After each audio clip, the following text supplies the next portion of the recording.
আসসালামু আলাইকুম রহমতুল্লাহ বারাকাতুহু। সবাইকে আমাদের আজকের কোষ এবং এর গঠন চ্যাপ্টারের লেকচার নাম্বার 7-এ স্বাগতম। তোমরা জানো এর আগে আমরা বেসিক থেকে ক্লাস নিয়েছিলাম এবং তোমাদেরকে আমরা দুইটা কোষীয় অঙ্গাণু পড়াইছিলাম, সাইটোপ্লাজমীয় অঙ্গাণু। একটি হচ্ছে রাইবোজোম আর একটি হচ্ছে গোলগি বডি। দুটো আমি বেসিকের সাহায্যে পড়াইছিলাম। আজকে আমরা বেসিক নিয়েই পড়াবো। আজকে যে টপিক সেটা হচ্ছে এন্ডোপ্লাজমিক রেটিকুলাম। খুবই ইম্পর্টেন্ট এবং খুবই ইন্টারেস্টিং একটা সাইটোপ্লাজমীয় অঙ্গাণু, যেটা খুবই গুরুত্বপূর্ণ এবং খুবই ইন্টারেস্টিং একটা অঙ্গাণু। এটা আজকে আমরা পড়াবো এন্ডোপ্লাজমিক রেটিকুলাম। তোমরা একটু আমাকে জাস্ট কমেন্টে জানাও তোমরা আমার কথা শুনতে পারতেছো কিনা আর লাইফটা ক্লিয়ার কিনা। এই দুইটা জিনিস তাড়াতাড়ি আমাকে একটু কমেন্টে জানাই দাও। তোমরা আমার কথা শুনতে পারতেছো কিনা আর লাইফটা ক্লিয়ার কিনা। তোমরা আমার কথা শুনতে পারতেছো কিনা আর লাইফটা ক্লিয়ার কিনা একটু তাড়াতাড়ি কমেন্টে জানাই দাও।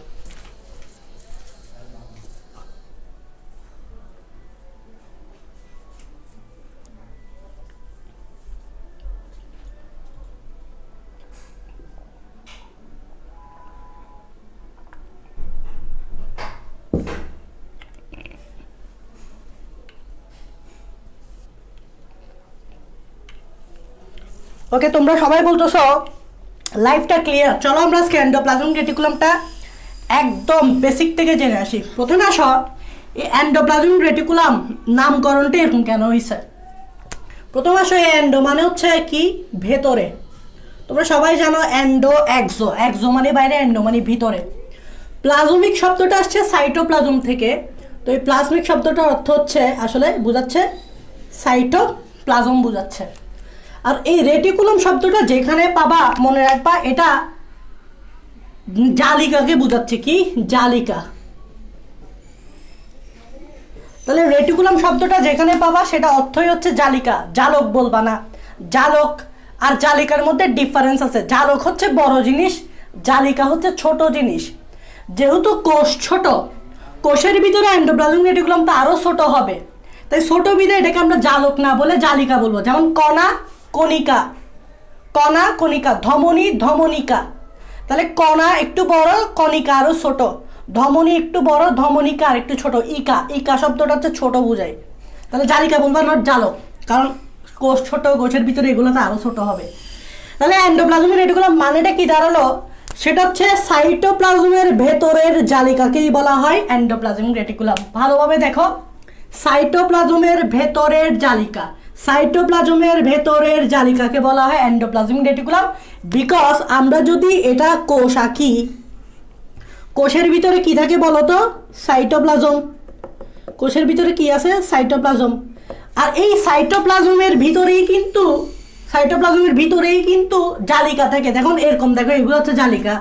এভাবে কি থাকে, এভাবে এভাবে জালিকা থাকে। এভাবে কি থাকে, এভাবে সুন্দর সুন্দর জালিকা থাকে। এভাবে সুন্দর সুন্দর কি থাকে, জালিকা থাকে। এগুলো দেখতে জালিকার মতো। সাইটোপ্লাজমের ভিতরে থাকে বিদায় এটার নাম এন্ডোপ্লাজমিক রেটিকুলাম।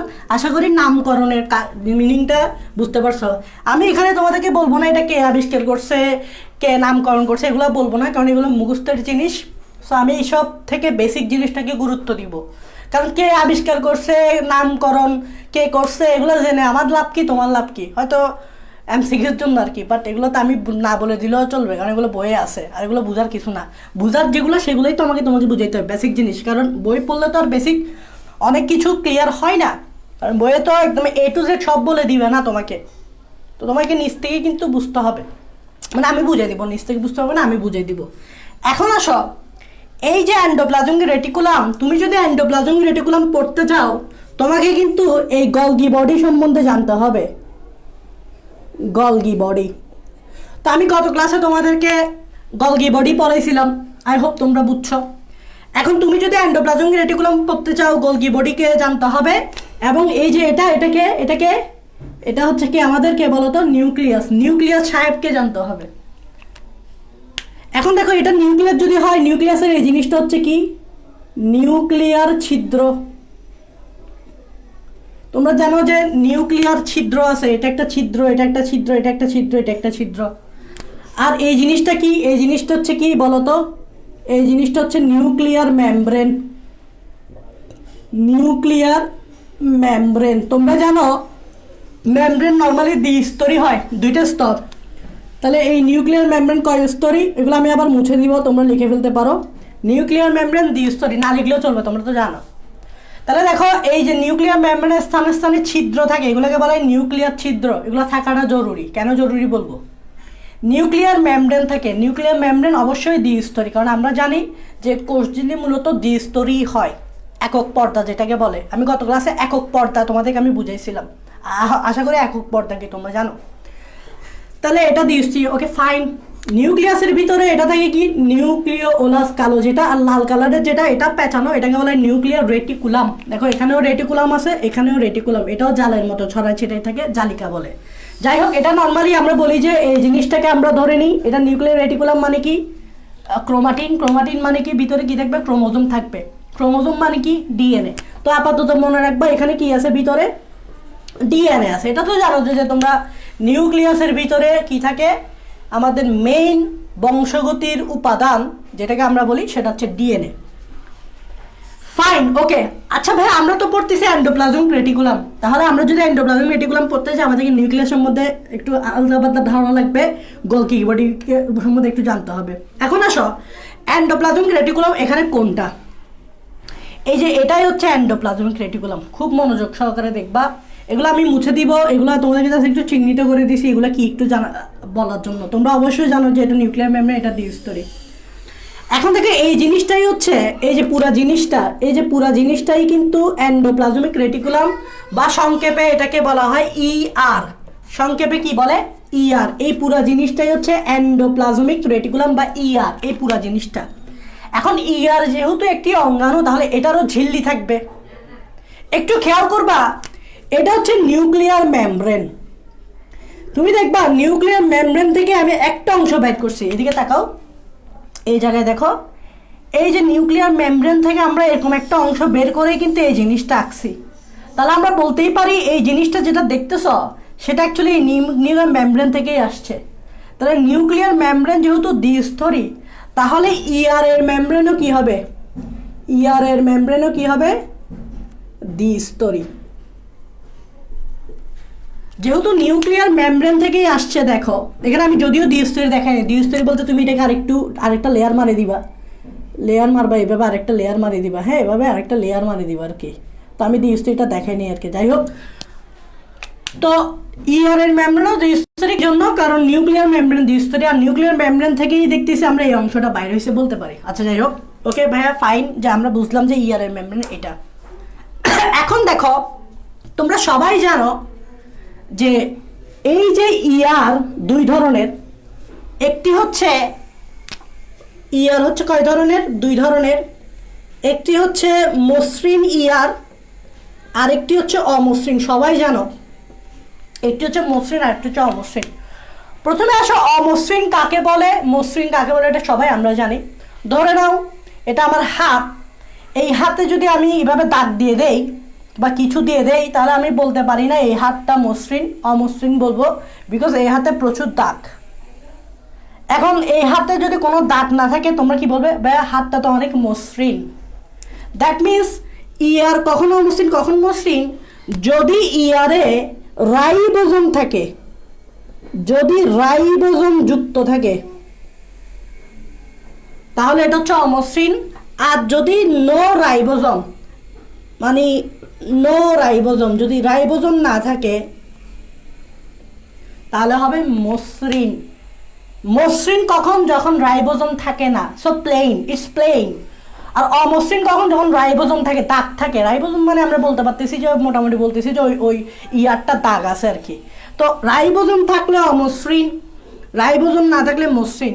তো এই রাইবোজোমগুলো কোথায় যুক্ত থাকে, এই যে ইয়ারের মেমব্রেনের গায়ে, এই যে দেখো এই যে এটা হচ্ছে ইয়ার না, তো ইয়ারের এই যে লাল লাল যেগুলো দেখতে পাচ্ছ, এই যে এগুলা কি লাল লাল, এগুলাই হচ্ছে রাইবোজোম। তাহলে এই দেখো মনে রাখবা ইয়ারের ভিতরে থাকে না রাইবোজোমগুলা, ইয়ারের ভিতর মানে বুঝছো তো, এটা হচ্ছে ইয়ারের ভিতরের অংশ, এই সাইডটা হচ্ছে ইয়ারের ভিতরের অংশ। দেখো আমি ভিতরের অংশ রাইবোজোমগুলোকে দিই নাই, রাইবোজোমগুলোকে সবসময় দেয়ালের দিকে দিছি, মানে বাইরের দিকে দিছি। সো রাইবোজোমগুলো ইয়ারের ভিতরে থাকে না, বাইরের দিকে থাকে। সো আমি বাইরের দিকে দিছি, তোমরাও বাইরের দিকে দিবা। তো এগুলো হচ্ছে রাইবোজোম। এখন দেখো যেটা অমসৃণ সেটাকে রাফ ইংরেজিতে বলে রাফ। রাফ মানে কি? আর দিয়ে প্রকাশ করছি, আর ই ই ই মানে এন্ডোপ্লাজমিক, আর মানে রেটিকুলাম। তাহলে অমসৃণ যেটা এটাকে বলে রাফ ইয়ার, আর মসৃণ মানে ইংরেজিতে বলে স্মুথ, তাহলে এটাকে বলে এস ইয়ার। তো আমি তোমাদেরকে আর ইয়ার মানে কি বুঝাতে পারছি? রাফ ইয়ার মানে অমসৃণ, আর এস ইয়ার মানে হচ্ছে স্মুথ ইয়ার মানে মসৃণ। এখন প্রশ্ন হচ্ছে ভাইয়া ঠিক আছে এন্ডোপ্লাজমিক রেটিকুলাম টু টাইপস, এখন এখানে একটু দেখান তো ভাইয়া, এখানে টু টাইপস এন্ডোপ্লাজমিক রেটিকুলাম দেখান তো। এই দেখো, এই অংশটা দেখো, এই অংশ পর্যন্ত দেখো আমি রাইবোজোম যুক্ত করছি। তো এই অংশ পর্যন্ত যেহেতু রাইবোজোম যুক্ত আছে তাই এটা হচ্ছে রাফ ইয়ার। তাহলে এই অংশটা হচ্ছে রাফ ইয়ার, খেয়াল করবা। এবং এটা কিন্তু নিউক্লিয়াসের সাথে এটাই আছে। আর একটু দূরে এই অংশটা দেখো আমি কোনো রাইবোজোম দিই নাই, তাহলে এই অংশটা যেহেতু রাইবোজোম দিই নাই তো এই অংশটা হচ্ছে স্মুথ ইয়ার। তাহলে একদম সোজা মনে রাখবা, যে অংশে রাইবোজোম থাকবে এটা রাফ, যে অংশে থাকবে না এটা স্মুথ ইয়ার। মনে রাখবে এটাকে এলোমেলোভাবে দিতে পারবো না, মানে তোমার ইচ্ছা হয়েছে এস ইয়ারকে উপরে দিছ, রাফ ইয়ারকে নিচে দিছ, এরকম পারবে না। মনে রাখবে নিউক্লিয়াসের সাথে সবসময় রাফ ইয়ারের দিতে হবে, আর নিউক্লিয়াস থেকে দূরে দিতে হবে এস ইয়ারকে। এখন তোমার প্রশ্ন দাঁড়াতে পারে ভাইয়া কেন এরকম, কেন ভাইয়া রাফ ইয়ারকে আমি নিউক্লিয়াসের সাথে দিব, কেন এস ইয়ারকে একটু নিউক্লিয়াস থেকে দূরে দিলাম, কেন এস ইয়ারকে এখানে দিলাম না, রাফ ইয়ারকে এখানে দিলাম না, এটার আনসার তোমরা পাবা। বলছি না সব বুঝার বিষয়, শুধু পড়ে গেলে হবে না। এখন দেখো এটাকে আমি কি বলছিলাম দেখি বলো তো, এটাকে আমি বলছিলাম কি নিউক্লিয়ার মেমব্রেন। একটু মনোযোগ দাও, এটাকে আমরা ভাইয়া বলছিলাম কি নিউক্লিয়ার মেমব্রেন।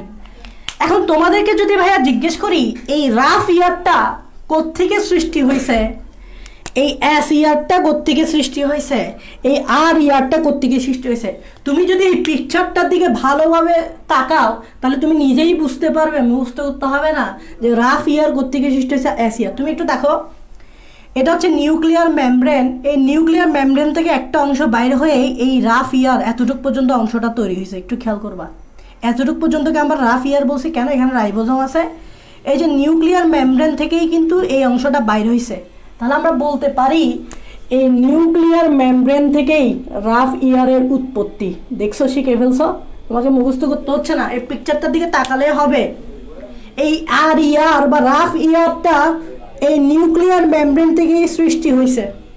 তাহলে মনে রাখবা নিউক্লিয়ার মেমব্রেন থেকেই রাফ ইয়ারের উৎপত্তি। পিকচার থেকে বুঝে ফেলছো। এখন তোমাকে কেউ যদি বলে ভাই এস ইয়ারের উৎপত্তি কোথায়, বুঝাই যাচ্ছে রাফ ইয়ারের পরের অংশটাই তো S ER. That means rough ER থেকে যখন রাইবোজোমগুলো চলে যায়, মানে রাইবোজোম যদি না থাকে তখন এটা হয়ে যায় S ER. That means rough ER থেকেই তৈরি হয় এস ইয়ার, যখন রাইবোজোম থাকবে না, কারণ এখানে কিন্তু রাইবোজোম থাকবে না। তাহলে তোমরা এই পিকচার থেকে একটা জিনিস ক্লিয়ার হয়ে গেলা, নিউক্লিয়ার মেমব্রেন থেকেই রাফ ইয়ারটা সৃষ্টি হয়েছে, আর রাফ ইয়ার থেকেই এস ইয়ারটা সৃষ্টি হয়েছে যখন রাইবোজোম না থাকে, মানে যখন রাইবোজোম চলে যায়। পিকচার দেখে শিখে ফেলছো, বেসিক জিনিস ক্লিয়ার করছো, এটা মুখস্থ করতে হবে না তোমাকে। ওকে ফাইন, এতটুকু পর্যন্ত আশা করি তোমরা বুঝতে পারছো। তোমরা আমাকে একটু কমেন্টে বলো এতটুকু পর্যন্ত বুঝতে পারছো কিনা। এখানে আমাদেরকে গলগি বডিটাকেও মাথায় রাখতে হবে। কেন মাথায় রাখতে হবে এটা গত ক্লাস যারা করছো তারা মোটামুটি আন্দাজ করতে পারতেছো কেন গলগি বডিটাকেও মাথায় রাখতে হবে। আমরা পরে আসবো এখানে গলগি বডিটা কেন মাথায় রাখতে হবে। ওকে ফাইন, এখন দেখো একটা জিনিস বলবো তোমাদেরকে, সেটা হচ্ছে একটা প্রশ্ন এখানে, আর ইয়ার মানে কি, এটা রাফ ইয়ার যেখানে রাইবোজোম থাকে। ওকে, আর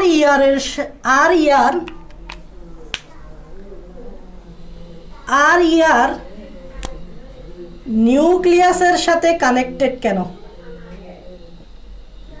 নিউক্লিয়াসের সাথে কানেক্টেড কেন, এটা একটা প্রশ্ন আমি করতে পারি তোমাদেরকে বা তোমাদের মাথায় আসতে পারে। আরেকটা প্রশ্ন হচ্ছে আর ইয়ার নিউক্লিয়াসের কাছে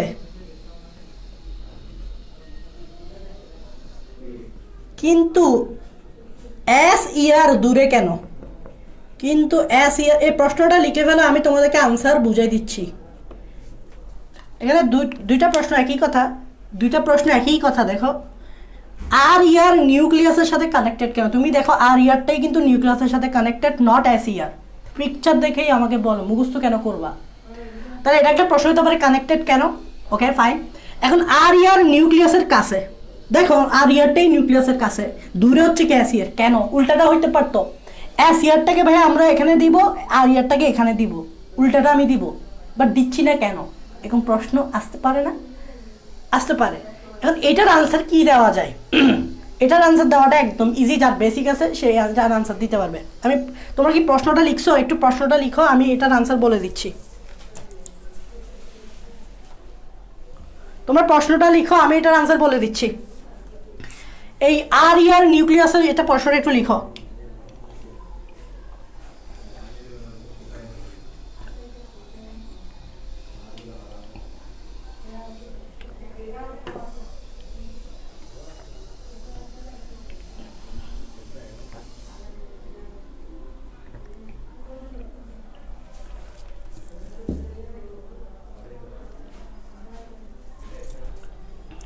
এই দেখো প্রশ্নটা তোমরা লিখছো, এবার সেটা আনসার দেই।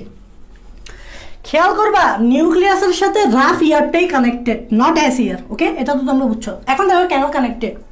তোমরা দেখো নিউক্লিয়াসের ভিতরে কি আছে? ডিএনএ। এই দেখো নিউক্লিয়াসের ভিতরেই ডিএনএ আছে। এখন তোমরা জানো, আমি যখন তোমাদেরকে রাইবোসোম পড়াইছিলাম তখন বলছিলাম ডিএনএ হচ্ছে কি, ডিএনএতে কি থাকে? প্রোটিন তৈরির তথ্য। ডিএনএতে কি থাকে? প্রোটিন তৈরির তথ্য। মনে রাখবা আমাদের যে রাইবোসোমে যে প্রোটিন তৈরি হয়, এই প্রোটিন তৈরির তথ্যগুলো কে দেয়? অবশ্যই ডিএনএ। ডিএনএটা আছে নিউক্লিয়াসে, আর নিউক্লিয়াসের যে ডিএনএ সেখানে থাকে প্রোটিন তৈরির তথ্য। এখন ডিএনএ তো ভাইয়া ফিক্সড একটা জায়গায় থাকে, সেটা হচ্ছে নিউক্লিয়াসে। মনে রাখবা ডিএনএর অবস্থান একটা জায়গায় ফিক্স, সেটা হচ্ছে নিউক্লিয়াসের ভিতরে। ডিএনএ কখনো নিউক্লিয়াস থেকে বের হবে না, কারণ রাজা কখনো তোমার তথ্যগুলা আরেক রাজার কাছে নিজে গিয়ে পাঠায় না, মন্ত্রীর কাছে, মন্ত্রীর মাধ্যমে পাঠায়। ওকে ফাইন, মন্ত্রীর মাধ্যমে ইনফরমেশনগুলো পাঠায়। সো এখানে ডিএনএ হচ্ছে রাজা, ডিএনএর কাছে আছে প্রোটিন তৈরি ইনফরমেশন, তবে ডিএনএ নিজে গিয়ে সে তথ্যগুলা কোথায় দিয়ে আসবে না? রাইবোসোমে দিয়ে আসবে না। তো সে কি করবে? মন্ত্রীর মাধ্যমে একটা কপি পাঠাবে। তাহলে কি কপি? কপিটাকে বলা হয় মেসেঞ্জার আরএনএ বা এমআরএনএ। এটাকে মেসেঞ্জার কেন বলতেছে? কারণ মেসেঞ্জার মানে হচ্ছে বার্তা বাহক, যে বার্তা বহন করে। বার্তাটাকে দিচ্ছে ডিএনএ, রাজা।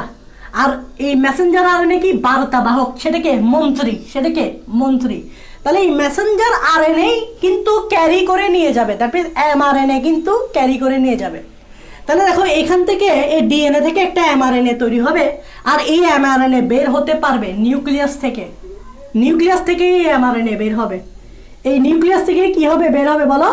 এই নিউক্লিয়াস থেকেই এমআরএনএটা বের হবে। এই দেখো আমরা এখানে এমআরএনএ দেখাচ্ছি। এই ডিএনএ থেকে, খেয়াল করবে, এই ডিএনএ থেকেই এই নিউক্লিয়ার ছিদ্র দিয়ে এই এমআরএনএটা বের হয়ে গেল। এই এমআরএনএ দেখতে এরকম এক সূত্র। এটা কি? এটা হচ্ছে এমআরএনএ। এম দিয়ে কি বোঝাচ্ছে? মেসেঞ্জার। মেসেঞ্জার মানে কি? বার্তাবাহক। এখন এমআরএনএটা কোন দিক দিয়ে বের হবে? এই যে ছিদ্র, এই দেখো নিউক্লিয়ার মেমব্রেনের ছিদ্র। এই ছিদ্রগুলো এখন কেন দিছে বুঝতে পারতেছো? ছিদ্রগুলো এজন্যই দিছে যাতে এই এমআরএনএটা বের হতে পারে। এখন চিন্তা করো, এই এমআরএনএ বের হয়ে কিন্তু পথ হারাই ফেলতে পারে। পথ হারাই ফেলতে পারে মানে ভাইয়া, মানে ধরো একটা জিনিস আমি বাইর করলাম, এখন বের করে সেটা কই যাবে? একটা লোকেশন তো লাগবে। তুমি বলো এই এমআরএনএ যখন বের হবে তখন সে পথ হারাই ফেলতে পারে, তার একটা তো লোকেশন লাগবে, তো সে কই যাবে? যেমন রাজা যদি একটা লোকেশন না দিয়ে দেয় মন্ত্রীকে, তো মন্ত্রী সেটা কোথায় নিয়ে যাবে? একটা কথা আছে না? সো এই এমআরএনএ যাতে পথ হারাই ফেলতে না পারে সেজন্যই এন্ডোপ্লাজমিক রেটিকুলাম নিউক্লিয়াসের সাথে থাকে। এটা অনেকটা একটা পথ তৈরি করে দেয়। এখন এই এন্ডোপ্লাজমিক রেটিকুলামের গায়ে তাহলে রাইবোসোম থাকতে হবে। যদি এন্ডোপ্লাজমিক রেটিকুলামের গায়ে রাইবোসোম না থাকে তাহলে প্রোটিন তৈরি করব কিভাবে? চিন্তা করো, প্রোটিন তৈরি করতে হলে রাইবোসোম লাগবে। তাহলে চিন্তা করো এমআরএনএ কিন্তু পথ হারাই ফেলতে পারে। সো পথ যাতে না হারায় এই জন্য এত বড় একটা জালিকা আছে, একটা নেটওয়ার্ক আছে, এত বড় একটা জালিকা আছে, এটা পথ রাস্তা তৈরি করে দিচ্ছে। তাহলে এখন এই এন্ডোপ্লাজমিক রেটিকুলাম পথ তৈরি করে দিচ্ছে। এখন চিন্তা করো, শুধু পথ তৈরি করে দিলে তো হবে না, এখান থেকে একটা প্রোটিন তৈরি হতে হবে। এখন প্রোটিন তৈরি করতে কি লাগবে? রাইবোজোম লাগবে। দ্যাট মিনস আমাকে এই এন্ডোপ্লাজমিক রেটিকুলামে রাইবোজোম দিয়ে দিতে হবে। যদি আমি রাইবোজোম না দেই তাহলে এই এমআরএনএ কিন্তু রাইবোজোমে গিয়ে প্রোটিন তৈরি করতে পারবে না, মানে প্রোটিন তৈরি করতে পারবে না, কারণ রাইবোজোম লাগবে। তাই আমরা কি করব, একটু কাছে ডিসে কি দিব, প্রোটিনগুলো রাইবোজোমগুলো দিব, যাতে এমআরএনএ বের হয়ে ইজিলি রাইবোজোমের কাছে গিয়ে প্রোটিন তৈরি করতে পারে। তুমি চিন্তা করো, এখান থেকে এমআরএনএটা বের হলো, এখন বের হয়ে যদি আশেপাশে যদি রাইবোজোমকে না পায়, সে তো দিশেহারা হয়ে যাবে। তাই দেখো এই রাইবোজোমগুলোকে আমি আশেপাশে দিছি, এখানে দিই নাই। এখানে হলে দেখো আমি যদি ধরে নাও রাইবোজোম যদি এই জায়গায় দিতাম, এমআরএনএ এদিকে, আর রাইবোজোম দিছি এদিকে, এখন এমআরএনএ তো পাগল হয়ে যাবে, পথই তো পাচ্ছে না, সে রাইবোজোমকে তো খুঁজেই পাবে না। তো এই রাইবোজোমকে তো আমাকে এখানে দেওয়া যাবে না, আশেপাশেই দিতে হবে, তার মানে উপরের দিকে দিতে হবে, এদিকে দিতে হবে। এদিকে দিলে এমআরএনএ ইজিলি রাইবোজোমকে পেয়ে যাবে, তখনই এই এমআরএনএ থেকে রাইবোজোমে গিয়ে কি তৈরি হয়ে যাবে? প্রোটিন তৈরি হয়ে যাবে। দ্যাট মিনস এই রাইবোজোমগুলোকে কিন্তু নিউক্লিয়াসের আশেপাশেই থাকতে হবে, দূরে থাকলে হবে না। আর তোমরা জানো রাইবোজোম যখন নিউক্লিয়াসের আশেপাশে এন্ডোপ্লাজমিক রেটিকুলামে যুক্ত হয় তখন এটা হয়ে যায় রাফ ইয়ার। তাই রাফ ইয়ার নিউক্লিয়াসের সাথেই কানেক্টেড, এস ইয়ার না। আশা করি এটার আনসার পাইছো যে কেন রাফ ইয়ার নিউক্লিয়াসের সাথে কানেক্টেড, কেন এস ইয়ার নিউক্লিয়াসের সাথে কানেক্টেড না। এটার আনসারও পাইছো কেন আর ইয়ার নিউক্লিয়াসের কাছে, কেন এস ইয়ার দূরে। তোমরা একটু তাড়াতাড়ি আমাকে কমেন্টে বলো। দুইটা প্রশ্ন দিয়েছিলাম, দুটোটা প্রশ্নের আনসার তোমরা পাইছো কিনা। প্রথম প্রশ্ন ছিল কেন আর ইয়ার নিউক্লিয়াসের সাথে কানেক্টেড, এটা প্রথম প্রশ্ন। দ্বিতীয় প্রশ্ন হচ্ছে আর ইয়ার কেন কাছে, এস ইয়ার কেন দূরে, কেন এস ইয়ার কাছে নয়, কেন আর ইয়ার দূরে নয়। এই দুইটা প্রশ্ন উত্তর তোমরা পাইছো কিনা তাড়াতাড়ি আমাকে কমেন্টে জানাও। তোমরা আমাকে কমেন্টে জানাও এই দুইটা প্রশ্নের উত্তর পাইছো কিনা, এই দুইটা প্রশ্নের উত্তর তোমরা পাইছো কিনা কমেন্টে জানাও।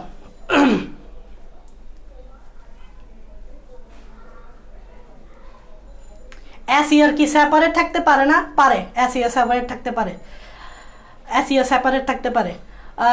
হাসিবুর বলতেছে ইয়েস বুঝছি, তালহা বলতেছে বুঝছি, বাকিরা বুঝছো কিনা তাদের কমেন্টে বলো। দুইটা প্রশ্নের উত্তর বলছিলাম, ওই প্রশ্নের উত্তর পাইছো কিনা। তোমরা কমেন্ট করতে এত দেরি করো কেন? হাবি যাবি কমেন্ট করতে দেখি কি ফার্স্ট রিপ্লাই দিয়ে দাও। হ্যাঁ, এখন বুঝছো কিনা বুঝছো না বলতেছি, এটা রিপ্লাই করতে লাগছে 24 ঘন্টা। রাজাওয়ার বলতেছো জি ভাই, ইফতেখার মাহমুদ বলতেছো জি। ওকে, বাকিরা বলো। বাকিরা মনে হয় ক্লাসের অর্ধেকে আসি ক্লাস করতেছে, তাই প্রশ্ন কি করছে ভাই এটাই জানি না, তাই না? আচ্ছা ওকে, এখন দেখো এই দুইটা প্রশ্ন উত্তর আমরা পেয়ে গেছি। ওকে ফাইন, দেখো খুব মজার, এগুলো কিন্তু বেসিক নির্ভর, খুব মজার। তাহলে এখন আসো, দুইটা প্রশ্ন উত্তর পেয়ে গেছো, এখন আসো তাহলে ভাইয়া রাফ ইয়ারের কাজ কি, রাফ ইয়ারের কাজ কি, আর একটা হচ্ছে এস ইয়ারের কাজ কি। রাফ ইয়ারের কাজ কি, এস ইয়ারের কাজ কি, একদম সোজা। রাফ ইয়ারে দেখো রাইবোজোম আছে, রাইবোজোমের কাজ হচ্ছে প্রোটিন তৈরি করে দেওয়া।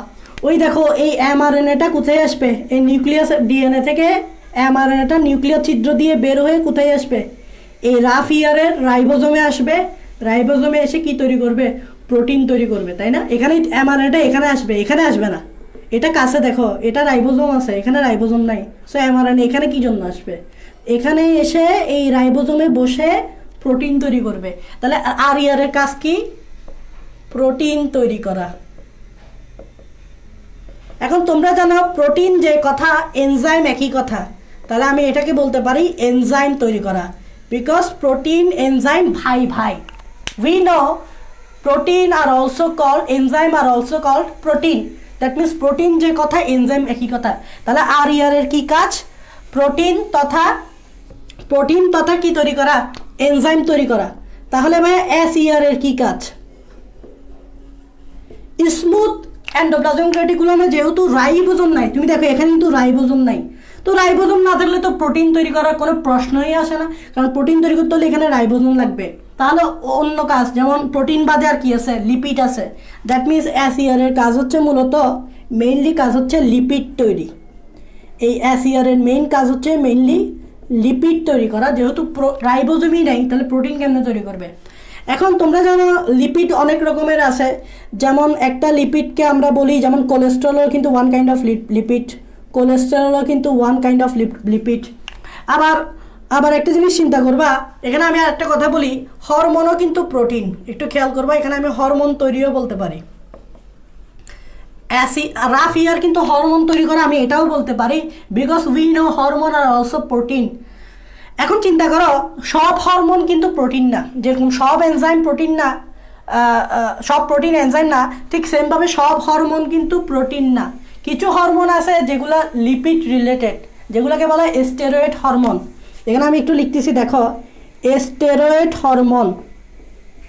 স্টেরয়েড হরমোন, দেখো এমন নর্মালি হরমোন প্রোটিন, ঠিক আছে, বাট সব হরমোন কিন্তু প্রোটিন না। কিছু হরমোন আছে লিপিড জাতীয় হরমোন, এদেরকে বলা হয় স্টেরয়েড হরমোন। মনে রাখবে, স্টেরয়েড হরমোন হচ্ছে লিপিড জাতীয় হরমোন, তাই লিপিডের সাথেই দিছি। যেমন আমি একটা এক্সাম্পল দিই, যে যৌন হরমোনগুলো আছে, যৌন হরমোন সবগুলোই কিন্তু স্টেরয়েড হরমোন। যৌন হরমোন এক্সাম্পল হচ্ছে কি যৌন হরমোন। তোমরা জানো যৌন হরমোনের কয়েকটা নাম, তোমরা জানো কি না? যৌন হরমোনের কয়েকটা নাম, প্রোজেস্টেরন আছে, এস্ট্রোজেন আছে, তারপর টেস্টোস্টেরন আছে, এই যে পুরুষের টেস্টোস্টেরন, মেয়েদের ইস্ট্রোজেন, প্রোজেস্টেরন, এগুলা। সো এগুলো হচ্ছে যৌন হরমোন, আর যৌন হরমোন হচ্ছে steroid hormone. And steroid hormone কিন্তু লিপিড জাতীয়, নট প্রোটিন জাতীয়। অন্যান্য হরমোনগুলো প্রোটিন জাতীয়, বাট এই স্টেরয়েড হরমোনগুলো লিপিড জাতীয়। সো এর কাজ হচ্ছে মেইনলি লিপিড তৈরি করা, আর আরিয়ারের কাজ হচ্ছে মেইনলি প্রোটিন তৈরি করা। কেন তোমরা বুঝতে পারতেছো? কারণ এখানে রাইবোজোম আছে বিধায় প্রোটিন তৈরি হচ্ছে, এখানে নাই বিধায় প্রোটিন তৈরি হচ্ছে না, লিপিড তৈরি হচ্ছে। এটা হচ্ছে মেইন থিংস। এখন তোমরা জানো তাহলে গোলগি বডির কাজ কি ভাইয়া? এই যে আপনি এখানে গোলগি বডি একটা লিখে রাখছেন, এটাকে ফেলাই রাখছেন এভাবে। এই গোলগি বডির কাজটা কি? যারা গত ক্লাসে গোলগি বডি পড়ছে তারা জানে, যখন এই রাফ ইয়ারে যে প্রোটিনগুলো তৈরি হয়, দেখো এই যে প্রোটিন বলো বা এনজাইম বলো বা হরমোন বলো, এই যে জিনিসগুলো মেইনলি প্রোটিন আর কি, এই প্রোটিনগুলো তৈরি হয়, এগুলো কিন্তু অকাজের। এগুলো কিন্তু কি আমি গত ক্লাসে খুব বেসিক সহকারে পড়াইছি, যেগুলো বইয়ে ওভাবে বলা নাই। প্রোটিন, এনজাইম, হরমোন এগুলো রাফ ইয়ার তৈরি করে, ফাইন। তবে এই যে তৈরি করে সেগুলো কিন্তু অকাজের, মানে কোনো কাজের না। এগুলোকে আমাকে কাজের বানাইতে হবে, মানে অ্যাক্টিভেট করতে হবে।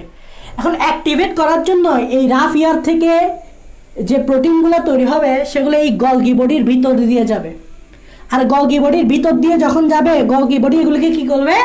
মডিফাই করবে। মডিফাই করে কি করে দিবে? কাজের বানাই দিবে। তার মানে এই অকাজের জিনিসগুলো যখন গলগি বডির ভিতর দিয়ে যাবে, গলগি বডি এই অকাজের প্রোটিনগুলোকে মডিফাই করে কি করে দিবে? কাজের করে দিবে, কাজের প্রোটিন বানাই দিবে। তাহলে গলগি বডির ভিতর দিয়ে কিন্তু যাওয়াটা জরুরি। রাফ ইয়ারে যে প্রোটিনগুলো তৈরি হয় এগুলো গলগি বডির ভিতর দিয়ে যাওয়াটা জরুরি, মাস্ট, বিকজ এগুলো অকাজের, যেগুলো রাফ ইয়ারে তৈরি হয়। তো কাজের বানাতে হলে সেগুলোকে আমাকে গলগি বডির ভিতর দিয়ে পাঠাতে হবে। এই জিনিসগুলো বোঝাতে একদম সোজা। যেমন আমরা বা শিল্প কারখানায় দেখবা, যখন কোনো কিছু তৈরি করা হয় তখন এগুলোকে মানে প্রসেসিং করার জন্য আরেকটা বিভিন্ন মেশিনে পাঠানো হয়। ধরো তুমি কোনো কিছু একটা তৈরি করছো, তো তৈরি করলে তো হবে না, এটাকে দেখতে হবে এটা 100% বিশুদ্ধ কিনা। তো 100% বিশুদ্ধ করার জন্য তুমি কি করবা? আরেকটা জায়গায় এটাকে প্রসেসিং করে তারপর এটাকে 100% বিশুদ্ধ করবা। ব্যাপারটা হচ্ছে এখানে সেরকম। এগুলো কাজের, গলগি বডিতে পাঠাইয়া সেগুলোকে কি বানিয়ে দেওয়া হয়? কাজের বানিয়ে দেওয়া। গত ক্লাসেই আমি বলছি, তাই গলগি বডি থাকাটা কিন্তু জরুরি। ইয়ারের সাথে গলগি বডির ফাংশন এই জায়গায়। অকাজের প্রোটিনগুলোকে আমাকে এটার মধ্য দিয়ে পাঠাইয়া কাজের বানাইতে হবে। এটা আমি গলগি বডিতেই বিস্তারিত পড়েছি, তো এখানে আমি আর বলতেছি না। ওকে, ফাইন। এখন দেখো, তাহলে তোমরা মোটামুটি রাফ ইয়ার আর এস ইয়ারের মেইন কাজটা তোমরা বুঝতে পারছো। রাফ ইয়ার আর এস ইয়ারের মেইন কাজটা তোমরা আশা করি বুঝতে পারছো। এখন দেখো, আমরা যদি এই এন্ডোপ্লাজমিক রেটিকুলামের কাজ সম্বন্ধে একটু পড়ি, তাহলে দেখি কিভাবে পড়া যায়। একটু মনোযোগ দাও, আমরা কিন্তু বুঝাই ফেলবো, বুঝাই পড়াবো। এখানে কিন্তু রিডিং পড়াই দিব না। রিডিং মানে বুঝো, এন্ডোপ্লাজমিক রেটিকুলাম এটা করে ফরিবেলা বই থেকে এন্ডোপ্লাজমিক রেটিকুলাম ওইটা করে এটা করে ফরিবেলা বই থেকে এন্ডোপ্লাজমিক রেটিকুলাম ভাই এটা তো বাংলা ভরা টাইপসের হয়ে গেল তাই না অনেকটা তো এরকম বললে তো হবে না বুঝে বুঝে পড়তে হবে তোমাকে বুঝতে হবে আমি তো চাইলে তোমাকে এভাবে একটা লাইন লিখে শেষ লিখে শেষ ভাই এটা কি কোনো পড়া হইলো এটা তো কোনো পড়া হইলো না বা তুমি কিছু বুঝলা তুমি তো কিছু বুঝলো না আমি কি করলাম একটা লাইন লিখে এটা করে অথচ এটার যে ভিতরকার যে ফিলিংস এই ফিলিংসটাই তো বুঝতে পারলাম না এটাই হচ্ছে কথা এখন দেখো এন্ডোপ্লাজমিক রেটিকুলাম মূলত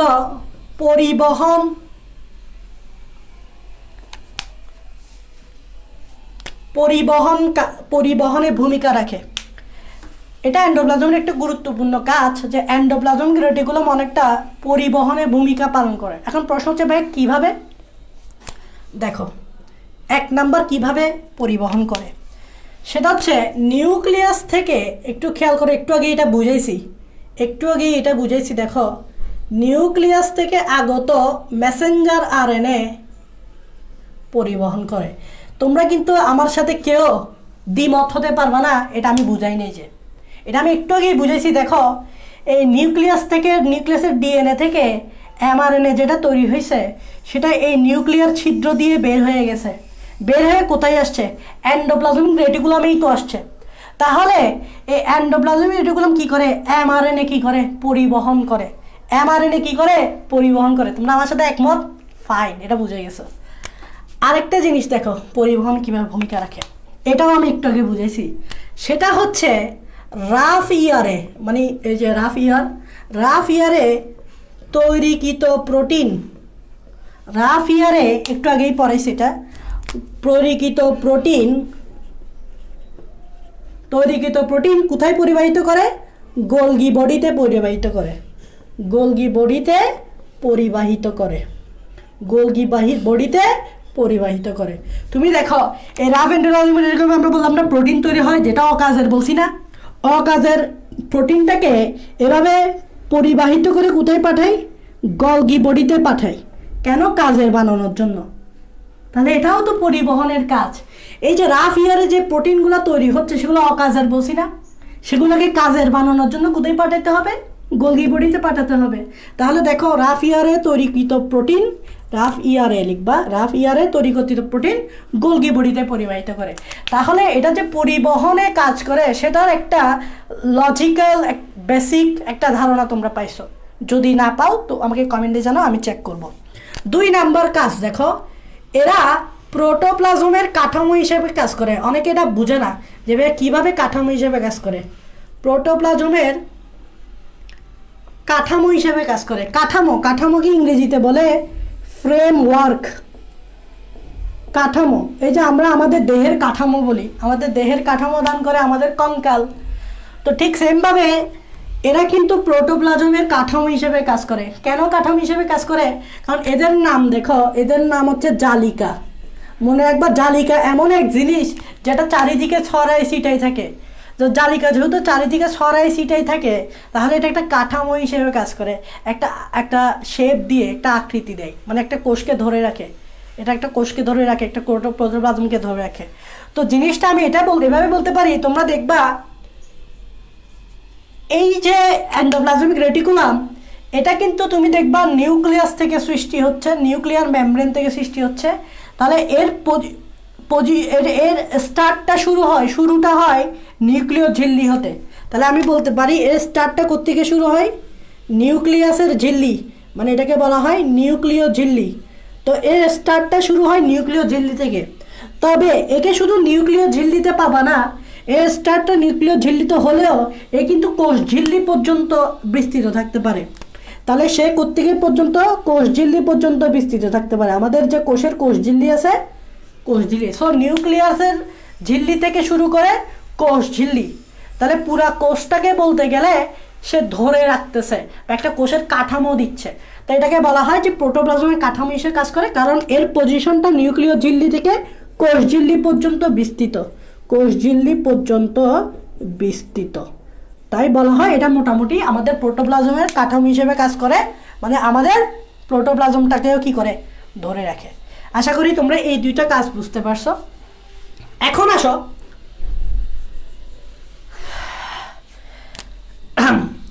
3 3 নাম্বার কাজটা তো আমরা ইতিমধ্যেই পড়াই ফেলছি, স্মুথ ইয়ার। আরটা হচ্ছে রাফ ইয়ার। তোমরা জানো রাফ ইয়ার কি তৈরি করে?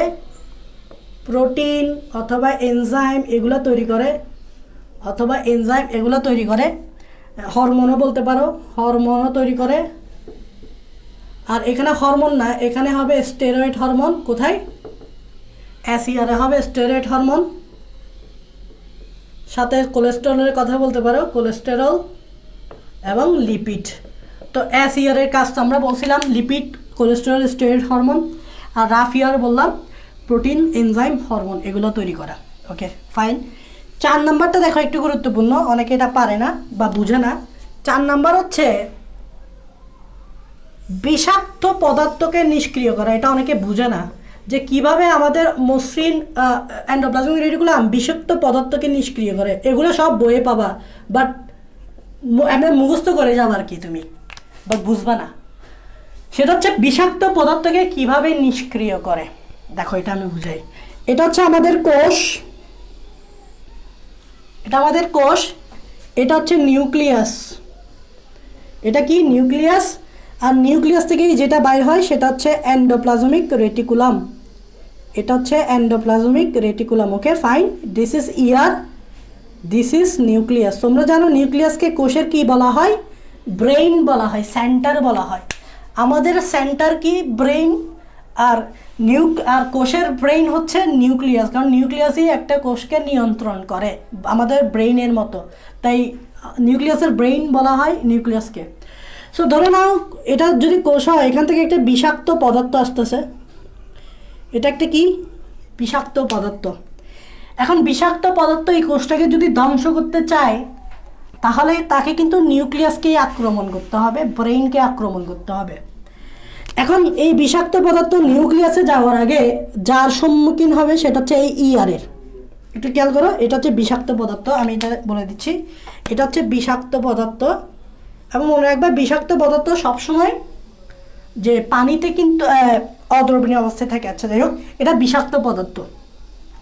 এখন এই বিষাক্ত পদার্থ নিউক্লিয়াসকে আক্রমণ করতে হলে আগে এই ইয়ারের সম্মুখীন হতে হবে, মানে আগে ইয়ারে যেতে হবে। তাহলে ধরে নাও এই বিষাক্ত পদার্থটা এই ইয়ারে আসলো, এই ধরো এই যে ইয়ারে আসলো বিষাক্ত পদার্থটা।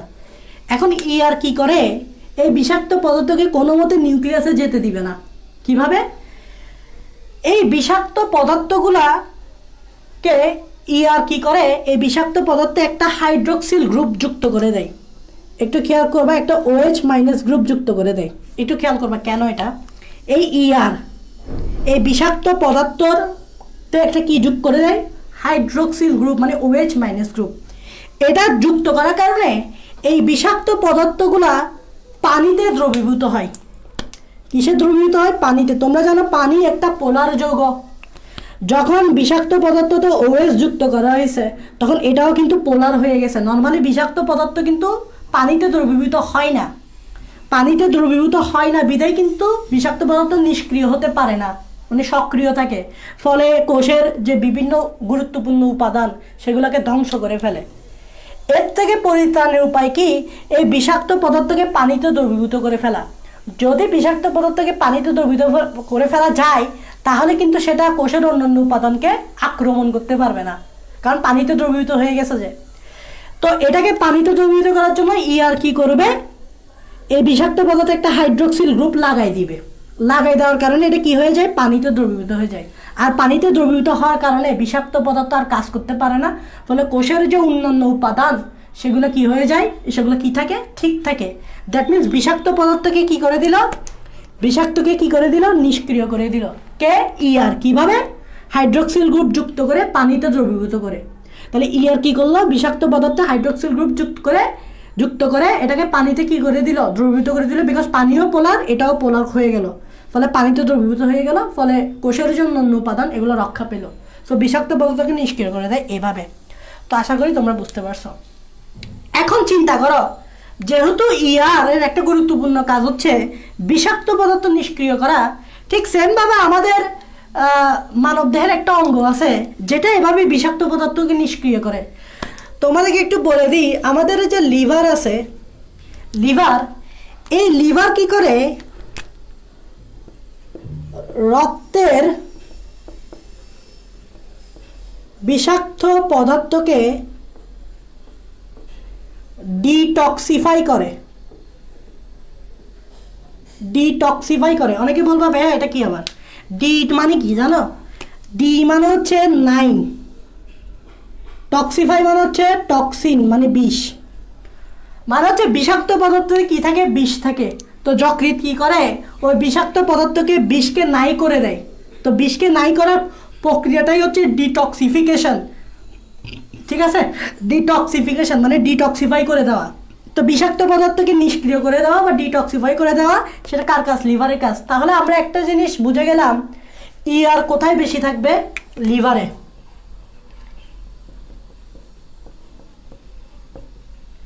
আর বেশি কোথায় থাকবে? লিভারে। কেন বলো তো? কারণ লিভারের কাজ হচ্ছে রক্তের বিষাক্ত পদার্থকে ডিটক্সিফাই করা। ইয়ারেরও সেম কাজ। ইয়ারও কি করে? বিষাক্ত পদার্থকে ডিটক্সিফাই করে মানে নিষ্ক্রিয় করে। দ্যাট মিনস আমরা বুঝতে পারতেছি ইয়ার কোথায় বেশি থাকবে? লিভারে। তোমরা আমাকে একটু জাস্ট কমেন্টে জানাও এটা বুঝতে পারছো কি না, লিভারে ইয়ার কেন বেশি থাকবে? এটা বুঝতে পারছো কিনা? আর বিষাক্ত পদার্থকে নিষ্ক্রিয় করা, এটা বুঝতে পারছো কিনা আমাকে একটু তাড়াতাড়ি কমেন্টে জানাও।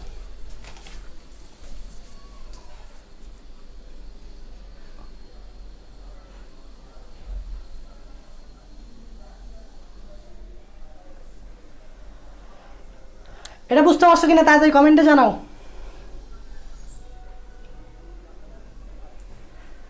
আলহামদুলিল্লাহ বুঝছি বলতেছ। রাজিয়া বলতেছো বুঝছি। ওকে ওকে, এগুলো কিন্তু বইয়ে আছে ভাই, আমি নিজ থেকে বলতেছি না, বাট বইয়ে থাকলে তো সেগুলো তুমি বুঝতেছো না। তা বোঝানোর দায়িত্ব কার? আমার। আমি বুঝাচ্ছি। এখন ইয়ার বেশি কেন লিভারে সেটা বুঝতে পারছো। Okay fine. এখন শুধু ইয়ারটা লিভারেই বেশি না, ইয়ার কিন্তু আরও কয়েকটা জায়গায় বেশি। অবশ্য লজিক দিতে হবে আমাকে। ইয়ার আর কোথায় বেশি? ইয়ার কোথায় বেশি? এগুলো এমসিকিউ তো অবশ্যই আসবে। আমি যদি বলি ইয়ার অগ্নাশয়ে বেশি, তাহলে তোমরা কি আমার সাথে একমত? আমি যদি বলি ইয়ার অগ্নাশয়ে বেশি, তোমরা কি আমার সাথে একমত? আবার আমি যদি বলি ইয়ার অন্তঃক্ষরা গ্রন্থিতে বেশি, তোমরা কি আমার সাথে একমত? অন্তঃক্ষরা গ্রন্থিতে বেশি, তোমরা কি আমার সাথে একমত? আবার আমি যদি বলি আরবিসিতে ইয়ার নাই, আরবিসিতে ইয়ার নাই, তোমরা কি আমার সাথে একমত? বা একমত হলেও লজিকটা কি? রোহিত রক্তকণিকাতে ইয়ার নাই আর এই দুইটা জায়গায় ইয়ার বেশি, সেটা একদম সোজা। তোমরা জানো এই অগ্নাশয় কি করে? পরিপাকে ভূমিকারাকে কিভাবে? এনজাইম দিয়ে। এনজাইম দিয়ে অগ্নাশয়ে আছে প্রচুর এনজাইম অ্যান্ড হরমোন। তোমরা জানো অগ্নাশয়ে কি আছে? অগ্নাশয়ে আছে প্রচুর এনজাইম প্লাস হরমোন। এনজাইম আর হরমোন। আর অন্তঃক্ষরা গ্রন্থি কাদেরকে বলে? যারা হরমোন নিঃসরণ করে। তাহলে অন্তঃক্ষরা গ্রন্থিতে আছে হরমোন। তাহলে তুমি আমাকে বলো রাফ ইয়ার কি করে? প্রোটিন মানে এনজাইম তৈরি করে। প্রোটিন মানেই তো এনজাইম, হরমোন মানেই তো প্রোটিন। তাহলে এই যে প্রোটিন তৈরি করে কে? Rough endoplasmic reticulum. মানে এনজাইম হরমোন তৈরি করে, হরমোন তৈরি করে কে? Rough endoplasmic reticulum. তাহলে বলো অবশ্যই অগ্নাশয়ে বেশি বেশি ইয়ার থাকতে হবে। বেশি বেশি ইয়ার থাকলে এনজাইম তৈরি হবে, হরমোন তৈরি হবে। অন্তঃক্ষরা গ্রন্থিতে অবশ্যই বেশি বেশি ইয়ার থাকতে হবে। বেশি বেশি ইয়ার থাকলে অবশ্যই হরমোন তৈরি হবে। এখন আসলে আরবিসিতে কেন ইয়ার নাই? এর একটাই কারণ, সেটা হচ্ছে আরবিসিতে কি নাই? নিউক্লিয়াস নাই। আরবিসিতে কি নাই? নিউক্লিয়াস নাই। প্রশ্ন এটা তোমরা সবাই জানো, পরিণত আরবিসিতে নিউক্লিয়াস নাই। তো ভাইয়া নিউক্লিয়াস না থাকলে ইয়ার না থাকার লজিকটা কোথায়? তোমরা জানো নিউক্লিয়াস না থাকলে কি নাই? ডিএনএ নাই। ডিএনএ না থাকলে কি নাই? এমআরএনএ নাই। এমআরএনএ নাই। এমআরএনএ না থাকলে কি নাই? প্রোটিন নাই। তুমি বলো ডিএনএ নাই, ডিএনএ না থাকলে এমআরএনএ নাই, এমআরএনএ না থাকলে প্রোটিন নাই। প্রোটিন যেহেতু নাই, তাহলে রাইবোজোম থাকার তো কোনো প্রশ্নই আসে না। কারণ রাইবোজোমের কাজই হচ্ছে কি? প্রোটিন তৈরি করা। রাইবোজোমের কাজই হচ্ছে কি? প্রোটিন তৈরি করা। তাহলে রাইবোজোম যেহেতু নাই, তাহলে আর ইয়ারও নাই। আর ইয়ারও নাই, কারণ আর ইয়ারেরও কাজ হচ্ছে কি তৈরি করা, প্রোটিন তৈরি করা। দ্যাট মিনস দেখো একটার সাথে একটা কানেক্টেড। নিউক্লিয়াস না থাকলে ডিএনএ নাই, ডিএনএ না থাকলে এমআরএনএ নাই, এমআরএনএ না থাকলে প্রোটিন নাই, কারণ প্রোটিন তো এখান থেকেই তৈরি হবে। প্রোটিন না থাকলে রাইবোজোম নাই, কারণ প্রোটিন তৈরি করবে রাইবোজোম। তো রাইবোজোম না থাকলে প্রোটিন নেই, তাহলে রাইবোজোম কী জন্য থাকবে? এখন রাইবোজোম না থাকলে রাফ ইয়ার থাকবে তো না, কারণ রাইবোজোম কোথায় থাকে? রাফ ইয়ারে থাকে। সো রাফ ইয়ার নেই, ঘুরে ফিরে অ্যাস ইয়ারও নেই। মোট কথা আরবিসিতে ইয়ার নেই। আশা করি বুঝতে পারছো যে কেন নাই। দেখো এভাবে যদি তুমি পড়ো তাহলে তোমাকে কোনো কিছুতে আটকানো যাবে না, মানে মানে তুমি বইয়ের লাইনগুলোতে আটকানো যাবে না তোমাকে। কেউ যদি তোমাকে তোমার বন্ধু বান্ধবীরা যখন তোমাকে জিজ্ঞেস করবে দেখি এই লাইনটা বোঝাতো, এই লাইনগুলো তো বুঝলাম না, তখন তুমি ওদেরকে বোঝাতে পারবা। বিকজ তুমি তথাকথিত রিডিং পড়ে যাও নাই, তথাকথিত রিডিং পড়ে যাও নাই। এটাই সমস্যা, আমরা তো এভাবেই পড়ি, এটাই তো সমস্যা। সমস্যা তো এই জায়গায়, বুঝবা কীভাবে? এটাই হচ্ছে সমস্যা, আমরা আসলে সিস্টেমটা জানি না, পড়তে জানি না। ওকে, দেখো এন্ডোপ্লাজমিক রেটিকুলাম আমরা শেষের দিকে আসি। এখন আমরা অনেক কিছু বলে ফেলছি, বাট বইয়ে যে এন্ডোপ্লাজমিক রেটিকুলামের টাইপস আছে ভাই সেটা তো পড়ার নেই, প্রকারভেদটা তো পড়ার নেই না। প্রকারভেদ তো একদম ইজি পানি ভাত। বইয়ে আছে দেখবা এন্ডোপ্লাজমিক রেটিকুলাম 3 টাইপস, আমরাও 3 টাইপস বলবো। 3 টাইপস কী কী দেখো, 3 টাইপস দেখো কী কী। একটা টাইপস হচ্ছে সিস্টার্নি, এভাবে পাশাপাশি শিখবা, একসাথে পাশাপাশি শিখবা। একটা টাইপস হচ্ছে বেসিক্যাল, একটা টাইপস হচ্ছে টিউবিউল। মনে রাখবা কিভাবে? সিবিট দিয়ে, সিবিট দিয়ে মনে রাখবা। তোমরা সিবিট খাও না? সিবিট, সিবিট দিয়ে মনে রাখবা। সি দিয়ে সিস্টার্নি, ভ দিয়ে ভেসিকল, ট দিয়ে টিউবিউল। তাহলে প্রকারভেদ কয় প্রকার? 3 প্রকার, 3 ধরনের। একটি হচ্ছে সিস্টার্নি ধরনের, একটি হচ্ছে ভেসিকল ধরনের, একটি হচ্ছে টিউবিউল ধরনের। সিবিট দিয়ে মনে রাখবা। এখন what is সিস্টার্নি, what is vesicle, what is tubule, এটা আমরা একটু দেখি যে কীরকম। সিস্টার্নিটা আমরা গত ক্লাসে গোলকি বডিতে পড়েছিলাম। মনে করো দেখো আমি সিস্টার্নি মানে বলছিলাম চ্যাপ্টা থলি। তো চ্যাপ্টা অনেকটা এটা হচ্ছে চৌবাচ্চার মতো। তোমরা চৌবাচ্চা জানো তো, সুইমিং পুল এরকম না? সুইমিং পুলকে চৌবাচ্চা বলা হয়। সুইমিং পুল এরকম না? এরকমই তো, তাই না? এটা হচ্ছে চৌবাচ্চা, বা এটাকে বলে চ্যাপ্টা থলি। এটাকে চ্যাপ্টা থলিও আমি বলতে পারি, চৌবাচ্চা, বা এটাকে আমি বলতে পারি চ্যাপ্টা থলি। এটাকে কি বলতে পারি? এটা দেখতেই তো চ্যাপ্টা, তাই না? চ্যাপ্টা কি না? চ্যাপ্টা তো। সো এটা হচ্ছে কি? চ্যাপ্টা, এবং এটা অবশ্যই একটা থলি। এবার চিন্তা করো এই সিস্টার্নি হচ্ছে এরকম। আমি দেখাচ্ছি সিস্টার্নিটা কোনটা। এই যে এটা একটা সিস্টার্নি, এটা একটা সিস্টার্নি, এটা একটা সিস্টার্নি। তাহলে আমি এদিকে আঁকতেছি, এই দেখো, এই দেখো সিস্টার্নিগুলো দেখছো কিরকম? এই দেখছো এটার মতো যে, এটার মতো যে দেখছো চ্যাপ্টা, চ্যাপ্টা থলি। এই দেখো চ্যাপ্টা থলি, এই দেখো সিস্টার্নি চ্যাপ্টা থলি। আরেকটা এদিকে আমি দেখাচ্ছি, চ্যাপ্টা থলি দেখাচ্ছি। তাহলে এটা একটা সিস্টার্নি, এটা একটা সিস্টার্নি, এটা একটা সিস্টার্নি। দেখো চ্যাপ্টা থলি।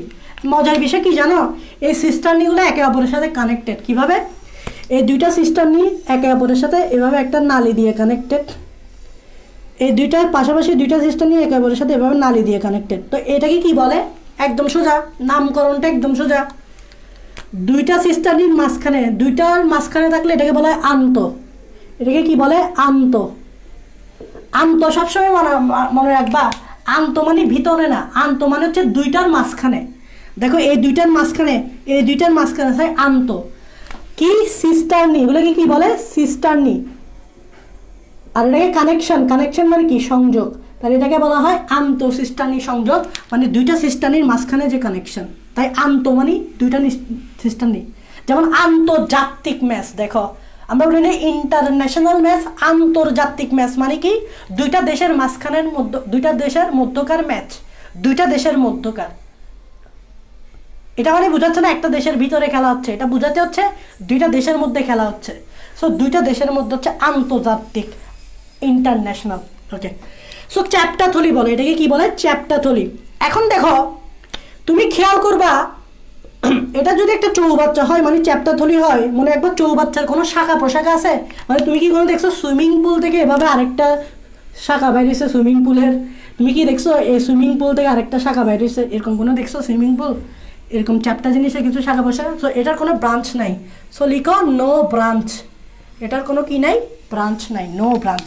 Okay fine. এখন তোমরা জানো যে ইয়ার টু টাইপস, একটা হচ্ছে স্মুথ, একটা হচ্ছে রাফ। এখন সিস্টারনিটা মূলত, এই সিস্টারনিটা মূলত রাফ হয়, রাফ ইয়ার হয়।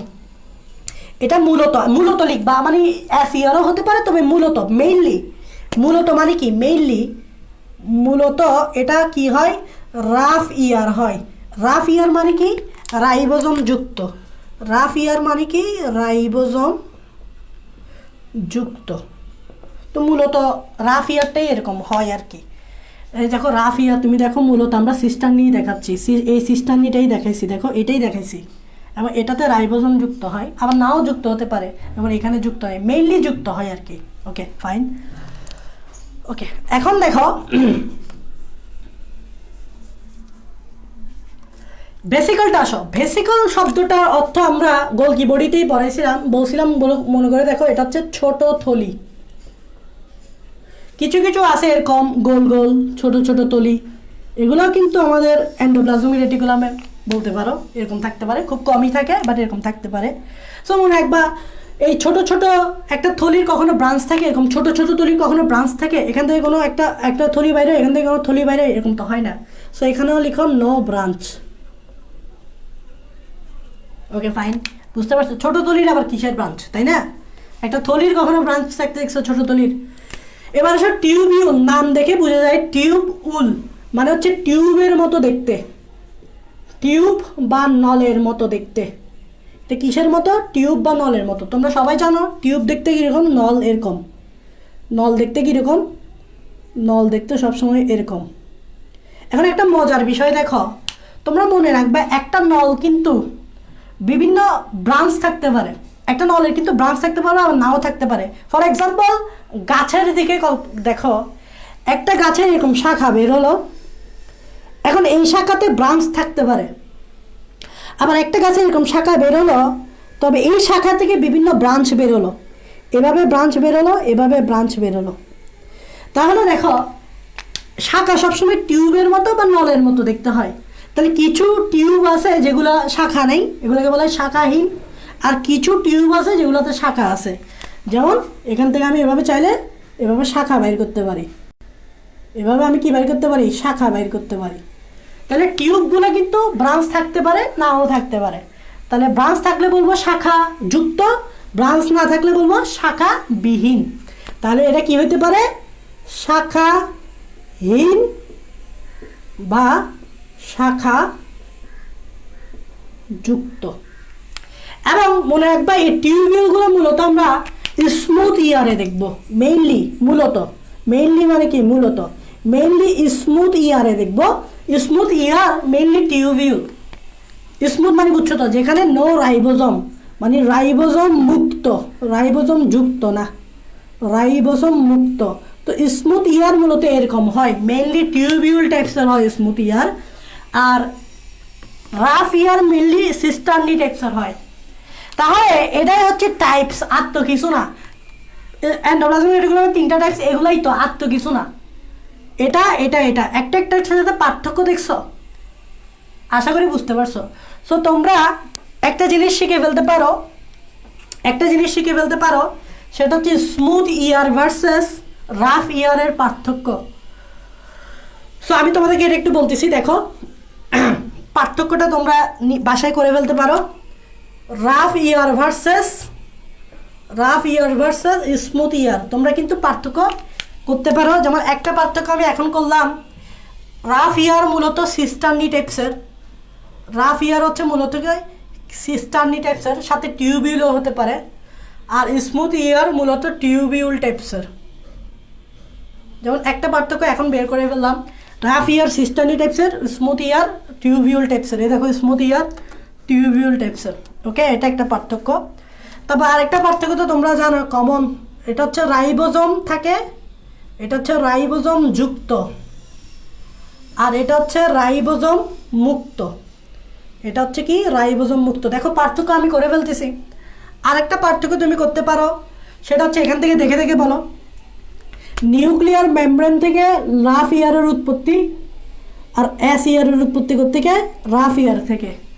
তাহলে বলো এটা কর্তৃক উৎপত্তি নিউক্লিয়ার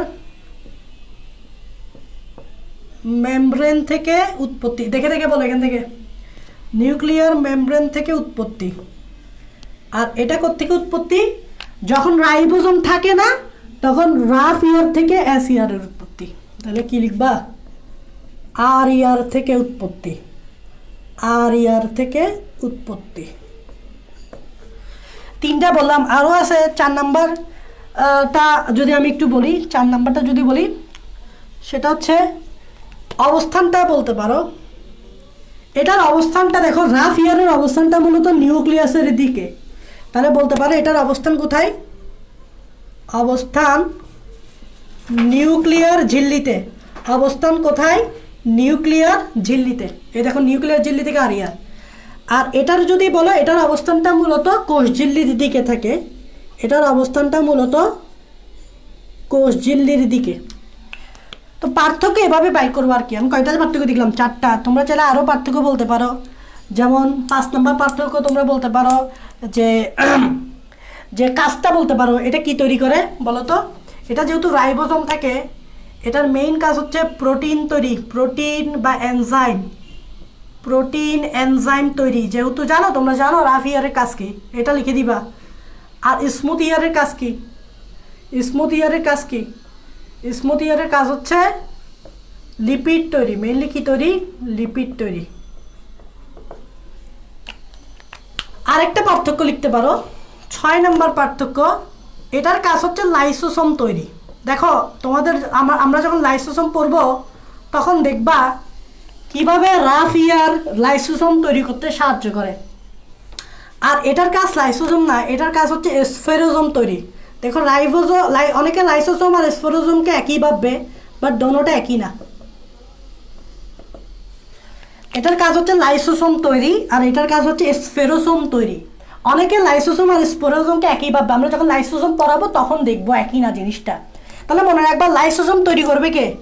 লাইসোসোম তৈরি করবে রাফ ইয়ার, আর স্ফেরোসোম তৈরি করবে স্মুথ ইয়ার। কিভাবে তৈরি করে সেটা আমরা লাইসোসোমেই পড়বো, লাইসোসোমেই দেখবো। রাফ ইয়ার থেকে তৈরি হবে লাইসোসোম, আর স্ফেরোসোম তৈরি হবে স্মুথ ইয়ার থেকে। তো আমরা যখন লাইসোসোম পড়বো তখন তো দেখবো কিভাবে তৈরি হয়। তাহলে 6টা পার্থক্য দিছি, এই 6টা পার্থক্য লিখে ফেললে হয়ে যাবে স্মুথ ইয়ারের সাথে রাফ ইয়ারের পার্থক্য। তো আশা করি তোমরা এন্ডোপ্লাজমিক রেটিকুলাম বুঝতে পারছো। দেখে একটু কমেন্টে জানাও আমরা যে এন্ডোপ্লাজমিক রেটিকুলাম পড়াইছি সব কিছু বুঝতে পারছো কিনা। এখন বই পড়ে দেখবা কোনো কিছুই তোমার বুঝতে অসুবিধা হবে না। বইয়ের প্রত্যেকটা লাইন তোমার মনে হবে যে ভাইয়া প্রত্যেকটা লাইন আমরা বুঝতে পারছি। টিপিক্যাল রিডিং পড়ে আর যাবা না, রিডিং পড়বা সাথে সাথে জিনিসটা বোধগম্য হবে, বুঝে যাবা জিনিসটার সাথে সাথে। দেখবা পড়লেই দেখবা সাথে সাথে বুঝে গেছো, পড়লেই দেখবা সাথে সাথে বুঝে গেছো। আদারওয়াইজ তুমি কি করতা? রিডিং করে দৌড় মারতা বা মুখস্থ করে দৌড় মারতা, এটাই করতা, এটাই করে। এজন্যই তো বলে বোরিং, এজন্য তো বলে তো লজিক্যাল হবে। মানে লজিক্যাল ওয়াইজ তুমি যদি পড়ো, বুঝে বুঝে যদি তুমি পড়ো, টিপিক্যাল রিডিং যদি পড়ে পড়ে না গিয়ে তুমি যদি লাইনগুলো বোঝার চেষ্টা করো, তাহলে কিন্তু তুমি দেখবা যে মজা লাগবে। আদারওয়াইজ মজা লাগবে না, কোনো কি সাবজেক্টই মজা লাগবে না আদারওয়াইজ তুমি যদি বুঝতে না পারো। এটা স্বাভাবিক, অস্বাভাবিক না। ওকে,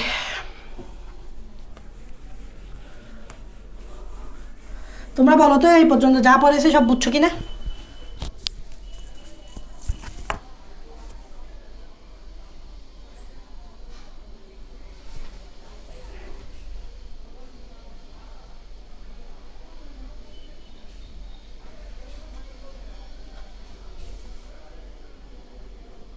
ভাইয়া বেসিকল আর টিউবিউলের ব্যাসার্ধগুলো পড়তে হবে। দেখো ভেসিকল আর টিউবিউলের ব্যাসার্ধগুলা তো আসলে আসে নাই কখনো, সেগুলো না পড়লেও চলবে, পড়তে হবে না।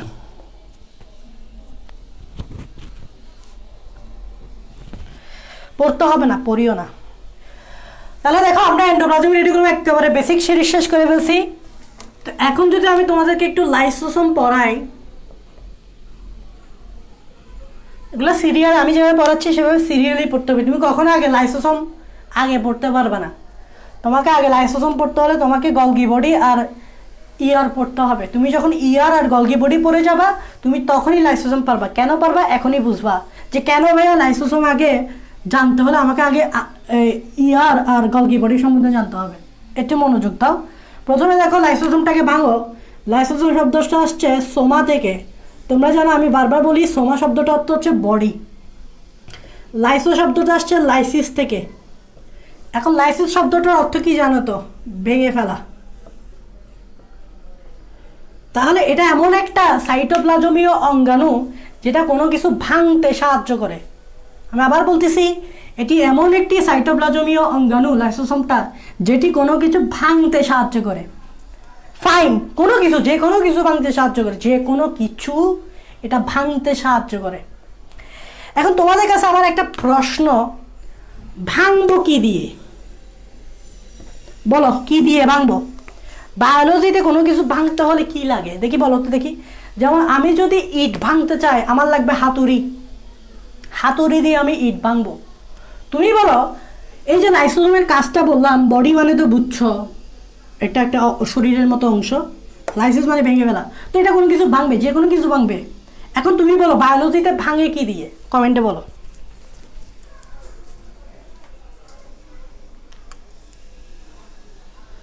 এই কমেন্টে বলো ভাঙবো কি দিয়ে। জান্নাতুল বলতেছ এনজাইম দিয়ে ভাঙবো। বাকিরা কি দিয়ে ভাঙবা? বাকিরা হাতুড়ি দিয়ে ভাঙবা? বাকিরা কি হাতুড়ি দিয়ে ভাঙবা নাকি? বাকিরা কি দিয়ে ভাঙবা? এনজাইম দিয়ে ভাঙবা। হ্যাঁ, বায়োলজিতে কোনো কিছু ভাঙতে হলে লাগবে এনজাইম। দ্যাট মিন্স আমরা ভাঙবো এনজাইম দিয়ে। দ্যাট মিন্স লাইসোসোম যেহেতু কোনো কিছু ভাঙবে, দ্যাট মিন্স লাইসোসোমে কি থাকতে হবে? এনজাইম থাকতে হবে। একটা ক্লু পেয়ে গেছি লাইসোসোম কিরকম হবে, সেটা একটা ক্লু পাই গেছি। কারণ লাইসোসোম যেহেতু কোনো কিছু ভাঙবে তাহলে নিশ্চয়ই এনজাইম লাগবে। দ্যাট মিন্স লাইসোসোমগুলো কি থাকে? এনজাইম থাকে। একটা ক্লু পেয়ে গেছি। তুমি লাইসোসোমে মূলত যা পাবা সবই হচ্ছে এনজাইম। কারণ তুমি ভাঙতে হলে এনজাইম লাগবে। বায়োলজিতে বলে, বায়োলজি বলে ভাঙতে হলে এনজাইম লাগবে। দ্যাট মিন্স এনজাইম লাগবে। এখন প্রশ্ন হচ্ছে ভাইয়া তাহলে এনজাইম পাবো কোত্থেকে? লাইসোসোমে এনজাইম আছে, ফাইন, তো এনজাইম পাবো কোত্থেকে? তাহলে একটা প্রশ্ন এখন দাঁড়ালো, লাইসোসোম কিভাবে, লাইসোসোম কিভাবে, আমি এখানে নামকরণ কে করছে, কে আবিষ্কার করছে, এগুলো কিচ্ছু বলতেছি না। এগুলো বলে লাভ নেই তো, এগুলো তো মুখস্থর বিষয়। ওকে, এগুলো আমি বলতেছি না তার মানে এগুলো পরীক্ষা আসবে না এটা না। এগুলো পরীক্ষায় আসে, বাট বলতেছি না, তুমি পড়বা বই থেকে এগুলো। লাইসোসোম কিভাবে তৈরি হয় এটা প্রশ্ন লিখো, এটা আজকে আমি বুঝিয়ে দিব। দেখো শুধু বই পড়লে হবে না, বুঝতে হবে লাইসোসোম কিভাবে তৈরি হয়। ফাইন, লাইসোসোম তৈরি করতে কি লাগবে? একটা ক্লু পেয়ে গেছি। দেখো এই ক্লুটাকেই পুঁজি করে আমরা সামনে আগাবো। লাইসোসোম তৈরি করতে এনজাইম লাগবে, এই ক্লুটা। এখন আসো, আসবে এটা, একটু তাকাও, আবার তাকাও নিউক্লিয়াস। এই নিউক্লিয়াসের এটা হচ্ছে ডিএনএ। ডিএনএ থেকে তৈরি হয়েছে এটা কি? এটা কি? এমআরএনএ। এই এমআরএনএ ছিদ্র দিয়ে কি হয়ে গেল? বের হয়ে গেল। ফাইন, ছিদ্র দিয়ে বের হয়ে এমআরএনএ কোথায় যাবে? রাফ ইয়ারের কাছে যাবে। রাফ ইয়ারে কি আছে? রাইবোজোম আছে। রাইবোজোম কি করবে? এই এমআরএনএ থেকে কি তৈরি করবে? প্রোটিন তৈরি করবে। কি তৈরি করবে? প্রোটিন তৈরি করবে। তাহলে তুমি একটু ভালো করে দেখো তো, স্মুথ ইয়ারটা এখানে বাদ, এই রাইবোজোমটা দেখো, এই আর ইয়ারটা দেখো। এই এমআরএনএটা কই গেল? রাফ ইয়ারের রাইবোজোমে গেল। কই গেল? রাইবোজোমে। এই রাইবোজোম কি তৈরি করবে? রাফ ইয়ার থেকে কি তৈরি করবে? বলো বলো বলো বলো। রাফ ইয়ার থেকে কি তৈরি করবে?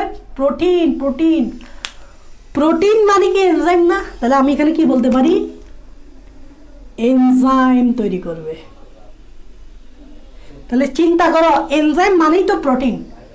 আর সেটা কোত্থেকে আসলো? এই রাফ ইয়ারের রাইবোজোম থেকেই তো আসলো। তাহলে আমি বলতে পারি এই রাফ ইয়ার থেকেই যে লাইসোসোমের যে এনজাইমগুলো তৈরি হয় সেগুলো রাফ ইয়ার থেকেই তৈরি হয়। তাহলে তোমরা এই যে এনজাইমের কথা বলছি, তাহলে এনজাইম কোত্থেকে আসবে? ধারণা পাইছো? এই এনজাইম আসবে কোত্থেকে? রাফ ইয়ার থেকে। কারণ রাফ ইয়ারে কি তৈরি করে? প্রোটিন। প্রোটিন মানে কি? এনজাইম। তাহলে আমরা এনজাইমের ক্লুটা পেয়ে গেছি কোত্থেকে আসবে। এখন আসো ভাই, এনজাইমগুলো হচ্ছে অনেক মারাত্মক লেভেলের এনজাইম। আমি তোমাদেরকে দেখাচ্ছি। এগুলো তো, এটা তো গোলগি বডি, তাই না? এই এনজাইমগুলো হচ্ছে খুবই মারাত্মক লেভেলের এনজাইম। এই যে দেখো এই এনজাইম, এই যেগুলো হচ্ছে এনজাইমগুলো, অনেক ধরনের এনজাইম থাকে, অনেক প্রকারের এনজাইম এটার থাকে। এই এনজাইমগুলো হচ্ছে মারাত্মক লেভেলের এনজাইম। এই এনজাইমগুলো যদি মুক্ত থাকে তাহলে আশেপাশে যে জিনিসগুলো আছে এগুলো ধ্বংস হয়ে যেতে পারে। আশেপাশে যে জিনিসগুলো আছে সেগুলো ধ্বংস হয়ে যেতে পারে। তো এই এনজাইমগুলোকে মুক্ত রাখা যাবে না, এগুলোকে আমাকে প্যাকেট করে রাখতে হবে। খেয়াল করবা, তুমি যখন চিপস খাও, চিপসগুলো কিন্তু মুক্ত থাকে না। মুক্ত থাকলে কি হয়ে যাবে? চিপসগুলো নষ্ট হয়ে যাবে। তাই চিপসগুলোকে একটা প্যাকেটের ভিতরে আনতে হয় বা একটা প্যাকেটিং করা হয়। তাহলে এই এনজাইম যেটা, সেটা মুক্ত রাখলে কিন্তু কোষেরই সমস্যা, মানে পুরো কোষ নষ্ট হয়ে যাবে, কারণ এগুলো খুব ডেঞ্জারাস এনজাইম। এই এনজাইমগুলোকে মুক্ত রাখা যাবে না, এগুলোকে একটা প্যাকেট করতে হবে। এখন যখন তোমাদেরকে আমি গলগি বডি পড়াইছিলাম, বলছিলাম একমাত্র প্যাকেটিং করে কে? একমাত্র প্যাকেট করবে গলগি বডি। দ্যাট মিনস এই এনজাইমগুলা যেগুলো রাফ ইয়ার থেকে তৈরি হয়েছে, এই রাফ ইয়ার থেকে তৈরিকৃত এনজাইমগুলা গলগি বডির ভিতরে দিয়ে যাবে। গলগি বডি কি করবে? এইগুলোকে এনজাইমগুলোকে প্যাকেট তৈরি করে দেবে। দেখো এই যে এনজাইমগুলোকে এভাবে গলগি বডির ভিতর দিয়ে গেলে গলগি বডি কী করবে? এটার চারপাশে একটা কি তৈরি করে দিবে? এটার চারপাশে একটা দ্বিস্তরীয় আবরণ তৈরি করে দিবে। তাহলে খেয়াল করে, এনজাইমগুলো গলগি বডির ভিতর দিয়ে গেছে এবং গলগি বডি কীগুলো এগুলো প্যাকেট করে দিল। প্যাকেট করতে কি লাগবে? ঝিল্লি লাগবে। তাহলে খেয়াল করে, এটা কি? এটা হচ্ছে দ্বিস্তরী ঝিল্লি।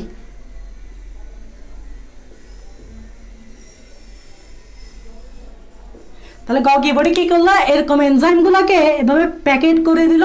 ফলে এনজাইমগুলো কিন্তু প্যাকেটের ভিতরে আছে, ফলে এনজাইমগুলো অন্যান্য জিনিসগুলোকে নষ্ট করতে পারবে না বা অন্যান্য জিনিস ক্ষতিগ্রস্ত হবে না, কারণ এটা একটা প্যাকেটের ভিতরে আছে। এই পুরো জিনিস যেটা দেখতে পাচ্ছ, এটাই হচ্ছে লাইসোসোম। এই পুরা জিনিসটাই হচ্ছে লাইসোসোম।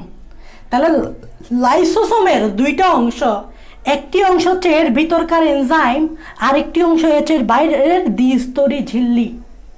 তাহলে কি বুঝলা লাইসোসোম তৈরি হয় কিভাবে? তাহলে কি বুঝলা বলো, কিভাবে লাইসোসোম তৈরি হয় বলো?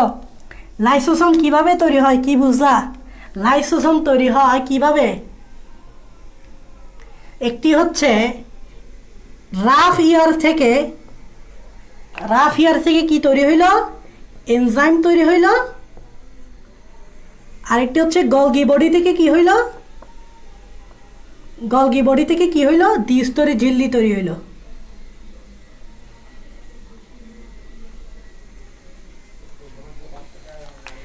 তাহলে এই লাইসোসোম তৈরিতে কার অবদান? Rough year and Golgi body উভয়ের অবদান। বইয়ে লিখছে দেখবা লাইসোসোমের উৎপত্তি রাফ ইয়ার থেকে তৈরিকৃত এবং গলগি বডি কর্তৃক প্যাকেজকৃত। এই লাইনটা লিখে আছে দেখবা, রাফ ইয়ার কর্তৃক তৈরিকৃত এবং গলগি বডি কর্তৃক প্যাকেজকৃত।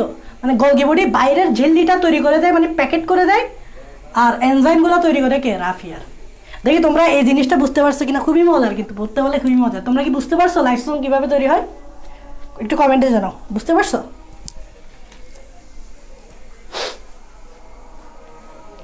পুরা জিনিসটাই লাইসোসোম। এনজাইম বলো দ্বিস্তরী ঝিল্লি বলো, এই পুরা জিনিসটাই লাইসোসোম। কারণ লাইসোসোম হতে হলে তো ঝিল্লি থাকতে হবে না, একটা অঙ্গাণু হইতে হলে তো ঝিল্লি থাকতে হয়। সো ঝিল্লি প্লাস এনজাইম, এই দেখো ঝিল্লি প্লাস এনজাইম, পুরো অংশটাই হচ্ছে লাইসোসোম।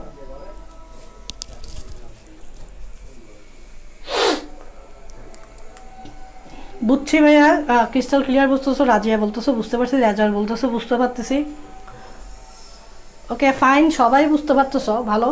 দেখো কিভাবে পড়তে হয় তোমরা দেখো, আজকে শিখো, এভাবে কিন্তু পড়বা। হ্যাঁ, প্রথম অধ্যায়টা এই জীববিজ্ঞানের এই বোটানির সবচেয়ে বেসিক নির্ভর অধ্যায় হচ্ছে এই প্রথম অধ্যায়। আর এই প্রথম অধ্যায় তোমরা যদি রিডিং করে যাও তাহলে কেমন হয় বলো? তোমরা না বুঝে যদি রিডিং করে যাও তাহলে তো হবে না। ওকে ফাইন, এখন দেখো একটা বেসিক জিনিস তোমরা জেনে ফেলছো, সো সামনে বুঝতে অসুবিধা হবে না।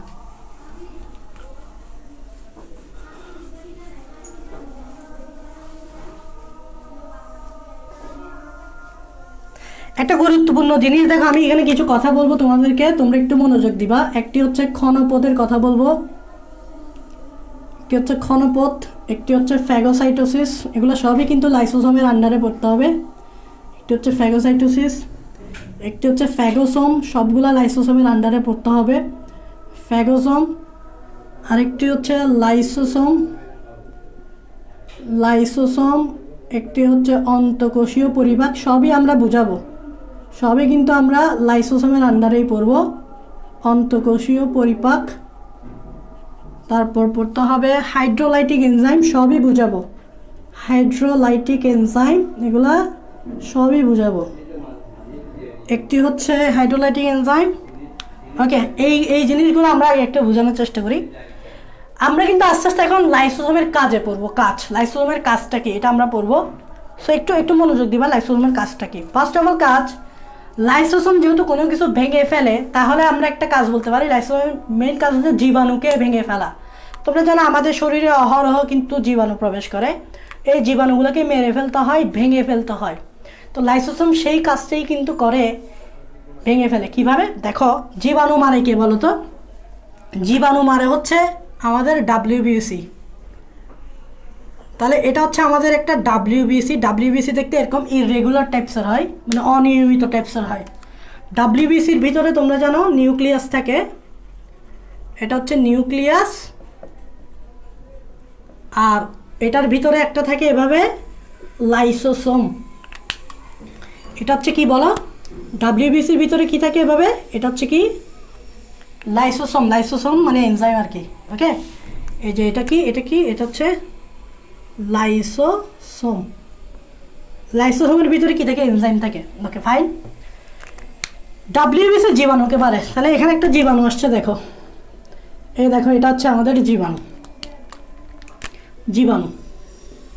এখন এই জীবাণুটাকে প্রথমে ডাব্লিউবিসি গিলে ফেলার চেষ্টা করবে। সো গিলার জন্য সে কী করবে, এই জিনিসগুলো তারা চেঞ্জ করে এবার জীবাণুকে এভাবে চারদিক দিয়ে ঘিরে ফেলবে। দেখো এই জীবাণুকে ঘিরে ফেলছে। তো এই যে সে তার পথ মানে পা বুঝায় আর কি, বা তার দেহটাকে বোঝাচ্ছে, সেভাবে এই যে দেহটা তো তার একটা অস্থায়ী, একটা ক্ষণস্থায়ী পথ তৈরি করছে। এটা একটা ক্ষণস্থায়ী, এটা আবার গায়েব হয়ে যাবে। ক্ষণস্থায়ী মানে কি, যেটা কিছুক্ষণের জন্য থাকে আবার গায়েব হয়ে যায়। দেখো যেহেতু ক্ষণস্থায়ী, তাই এটাকে বলা হয় ক্ষণপথ। তাহলে আশা করি তোমরা ক্ষণপথ বুঝছো। ক্ষণপথ মানে হচ্ছে ডাব্লিউবিসি যখন জীবাণুকে গিলার জন্য তার বডির একটা অংশ চেঞ্জ করে কিছুক্ষণের জন্য, ক্ষণস্থায়ী কিছুক্ষণের জন্য, এটাই হচ্ছে ক্ষণপথ। তো এভাবে ক্ষণপথ সৃষ্টি করে জীবাণুকে গিলে ফেলে এবার ভিতরে ঢুকাবে। তাহলে দেখো ভিতরে ঢুকে ফেলতেছে জীবাণুটাকে। দেখো জীবাণুটাকে এভাবে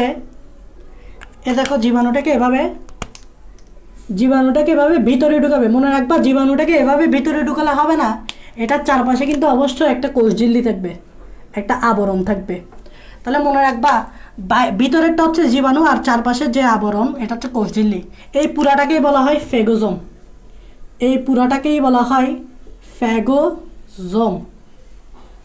তাহলে তোমাদেরকে আমি ফ্যাগোজোম বুঝেছি।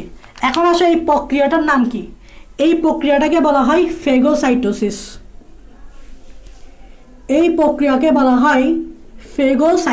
একটু মনোযোগ দাও। এই পুরা জিনিসটাকে বলতেছে ফ্যাগোজোম, মানে জীবাণু সহ বাইরের যে আবরণ, পুরা জিনিসটাকেই বলতেছে ফ্যাগোজোম। আর এই প্রক্রিয়াটাকে বলে ফ্যাগোসাইটিস। মানে কি দেখো, এই ফ্যাগো আসছে ফ্যাজিন থেকে। ফ্যাজিন মানে হচ্ছে বক্ষণ করা, খেয়ে ফেলা। বক্ষণ মানে কি, আমরা বলি না বক্ষণ, খেয়ে ফেলা। সাইটো মানে হচ্ছে সেল, সিস মানে হচ্ছে প্রক্রিয়া। তাহলে ফ্যাগোসাইটোসিস মানে হচ্ছে সেলের ভিতরে জীবাণু বক্ষণ করার প্রক্রিয়া। সেলের ভিতরে ঢুকেছে, দেখো সেলের ভিতরে ঢুকেছে। ডাব্লিউবিসি তো একটা সেল, তাই না? সেলের ভিতরে জীবাণুকে গিলে ফেলছে মানে কি, বক্ষণ করা, খাওয়া জীবাণু খাওয়ার প্রক্রিয়া, এটাকে বলে ফ্যাগোসাইটোসিস। আর এই জিনিসটাকে বলা হয় ফ্যাগোজোম। এখন আসো, জীবাণুকে শুধু ভিতরে ঢুকালে হবে না, জীবাণুকে ছিন্ন বিচ্ছিন্ন করে ফেলতে হবে। এখন এখানেই আসে আমাদের লাইসোসোমের কাজ। লাইসোসোম এখনই কাজ করবে যখন এই ফ্যাগোজোম তৈরি হবে। এই লাইসোসোম আস্তে করে এই ফ্যাগোজোমের সাথে যুক্ত হবে। তাহলে দেখো লাইসোসোম কি করবে, দেখো এই লাইসোসোম আস্তে করে এই ফ্যাগোজোমের সাথে যুক্ত হবে এই জীবাণুটাকে ছিন্ন বিচ্ছিন্ন করতে। এই লাইসোসোমের ভিতরে তো কি আছে, এনজাইম আছে, এগুলো হচ্ছে এনজাইম। এখন লাইসোসোম যখন এই ফ্যাগোজোমের সাথে, এটা কি খেয়াল করবা, এটা হচ্ছে লাইসোসোম।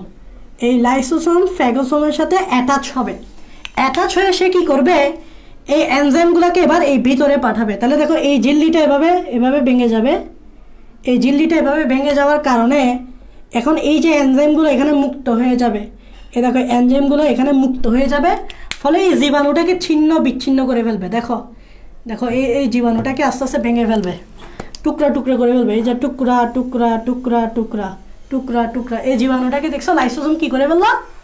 টুকরা টুকরা করে ফেললো, মানে খেয়ে ফেললো, মানে পরিপাক করে ফেললো। তাহলে এই জীবাণুটাকে কি করে ফেললো? ভেঙে ফেললো। ভেঙে ফেলা মানে কি? পরিপাক করা। তোমরা পরিপাক চ্যাপ্টারে বসো, পরিপাক মানেই তো ভেঙে ফেলা, খাবার ভেঙে ফেলা। প্রোটিনকে ভেঙে অ্যামাইনো অ্যাসিড করছো, এটাই তো পরিপাক। কার্বোহাইড্রেটকে ভেঙে গ্লুকোজ করছো, এটাই তো পরিপাক। লিপিডকে ভেঙে ফ্যাটি অ্যাসিড করছো, এটাই তো পরিপাক।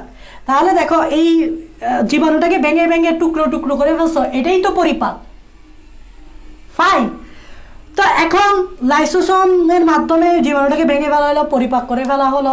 ফলে এখান থেকে যদি কিছু প্রয়োজনীয় বস্তু থাকে ডাব্লিউবিসি সেগুলো শোষণ করে ফেলবে, আর অপ্রয়োজনীয় বস্তুগুলো এদিক দিয়ে বাইরে হয়ে যাবে।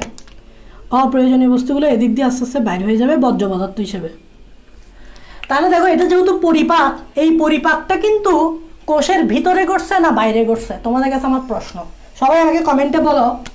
এই যে পরিপাকটা, এই পরিপাকটা মানে এই যে ভেঙে ফেলছে জীবাণুটাকে, এটা কি কোষের ভিতরে ঘটছে না বাইরে ঘটছে?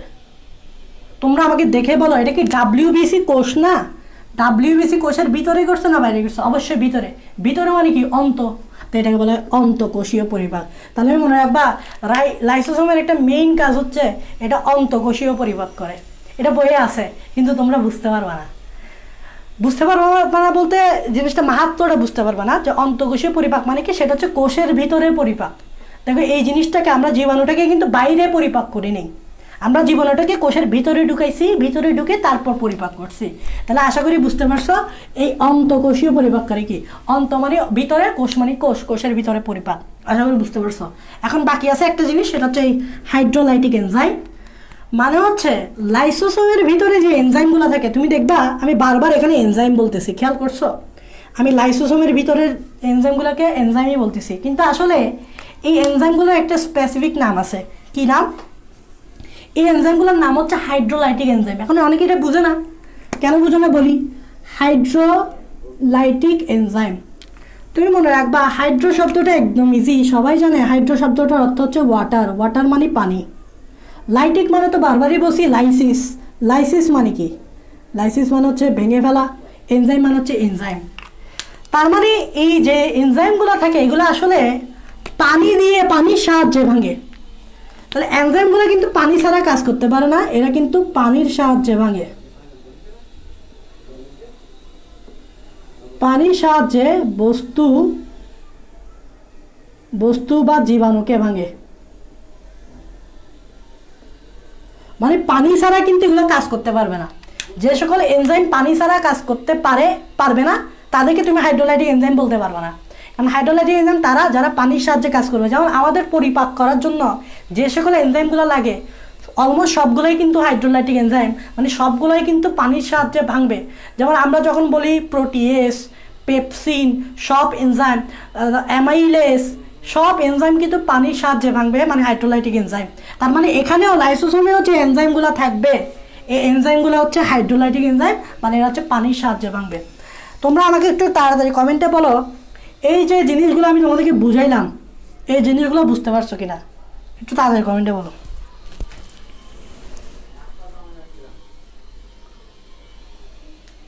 এতটুকু পর্যন্ত বুঝছো কিনা?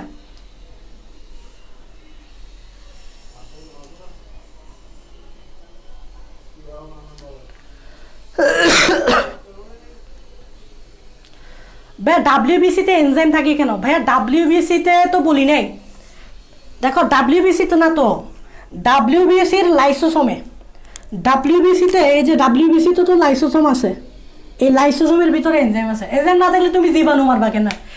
এই প্রশ্নটা তুমি যে করছো সেটা তোমাকে আগে ভাবতে হবে।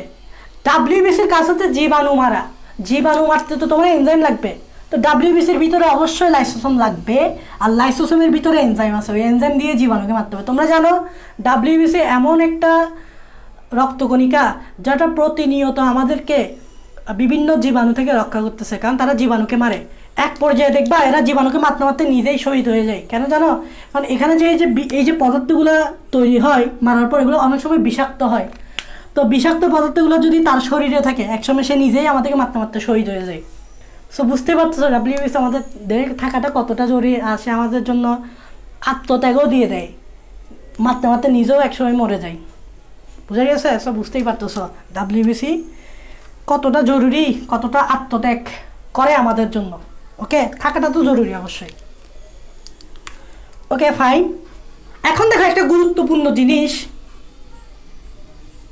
গুরুত্বপূর্ণ জিনিসটা হচ্ছে এখানে লিখবা, দেখবা এখানে আমি লিখতেছি, দেখো লাইসোজোমের ভিতরে যে এনজাইমগুলো আছে আর কি, একটু খেয়াল করবে এই জিনিসটা। এনজাইমগুলো, প্রশ্নটা তোমরা লিখো, আমি উত্তরটা দিব।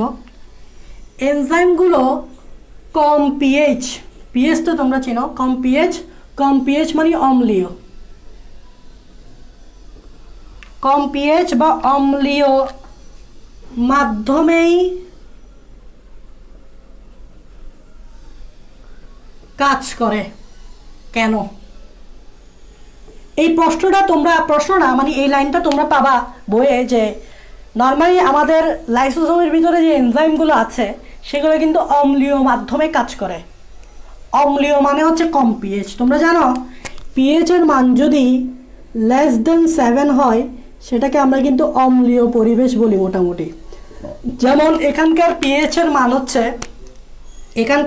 মান হচ্ছে বইয়ে আছে 4.5 থেকে 5, তাহলে দেখতেই পাচ্ছ এটা পিএইচের মান 7-এর চেয়ে কম। তো 4.5 থেকে 5 মান হচ্ছে অম্লীয় পরিবেশ মানে কম পিএইচ। অম্লীয় পরিবেশ মানে কম পিএইচ, <7, 4.5 to 5, এটা বইয়ে আছে। তো প্রশ্ন হচ্ছে এনজাইমগুলা অম্লীয় মাধ্যমেই কাজ করতে পারবে, আদারওয়াইজ কাজ করতে পারবে না। ব্যাপারটা কী রকম বা জিনিসটা কি, সেটাই আমি তোমাদেরকে এখন বোঝানোর চেষ্টা করব। একটু মনোযোগ দিবা, এই জিনিসটাই আমি তোমাদেরকে এখন বোঝানোর চেষ্টা করব। যেমন দেখো এই জিনিসটা হচ্ছে কোষ, এই জিনিসটা হচ্ছে কি আমাদের পুরো কোষ, আর ভিতরে এই জিনিসটা কি বলতো, এখানে দানাদার যে বস্তু থাকে এটা হচ্ছে আমাদের সাইটোপ্লাজম। মনোযোগ দিবা, এটা হচ্ছে আমাদের সাইটোপ্লাজম। আর এখানেই থাকে একটি লাইসোসোম, আর লাইসোসোমের ভিতরে থাকে এভাবে হাইড্রোলাইটিক এনজাইম, এগুলো হচ্ছে এনজাইম। তাহলে এই জিনিসটা কি বলতো, এই জিনিসের ভিতরে যে লাল লাল যেগুলো এগুলো এনজাইম, আর এই পুরা জিনিসটাই হচ্ছে লাইসোসোম।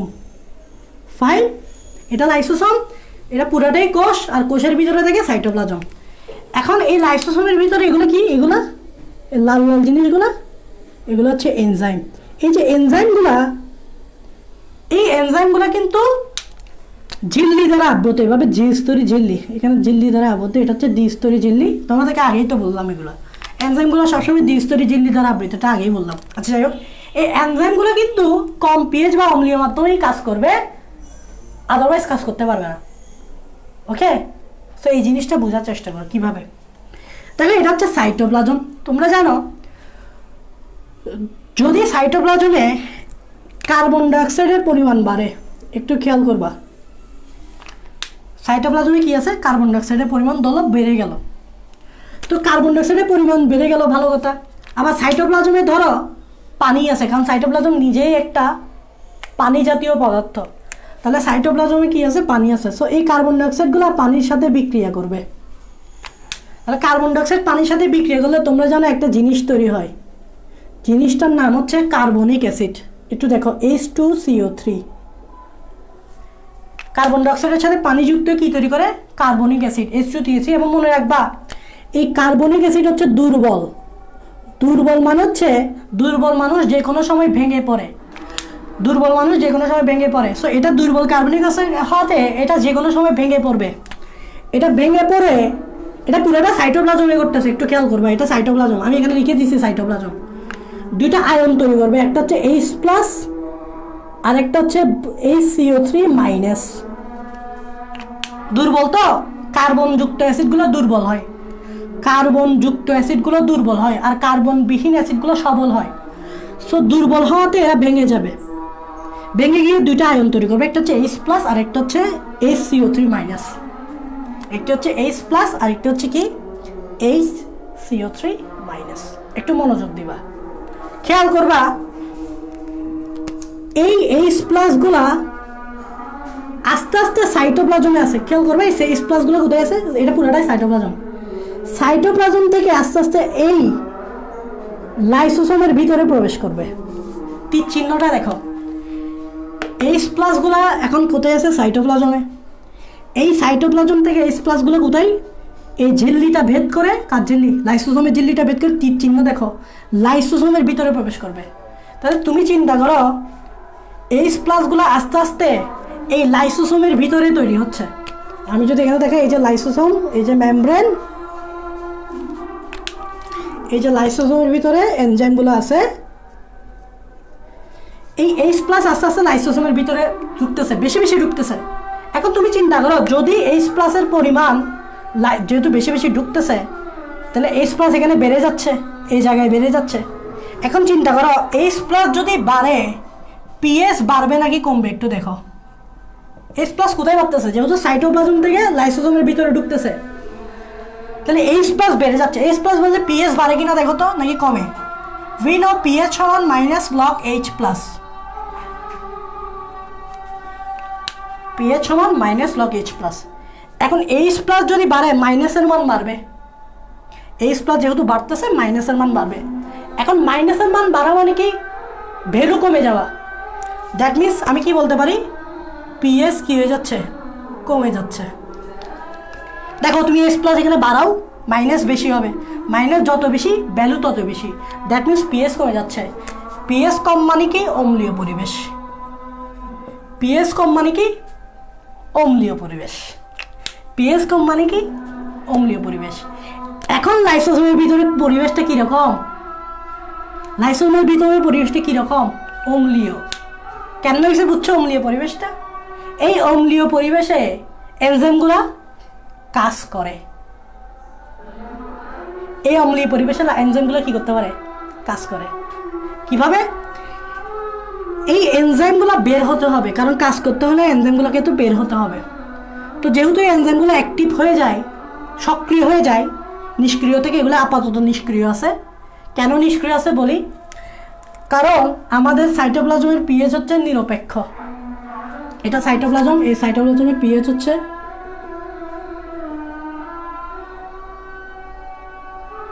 নিরপেক্ষ। নিরপেক্ষ মানে কি, অম্লীয় না ক্ষারীয় না, অম্লীয় না ক্ষারীয় না, মাঝামাঝি।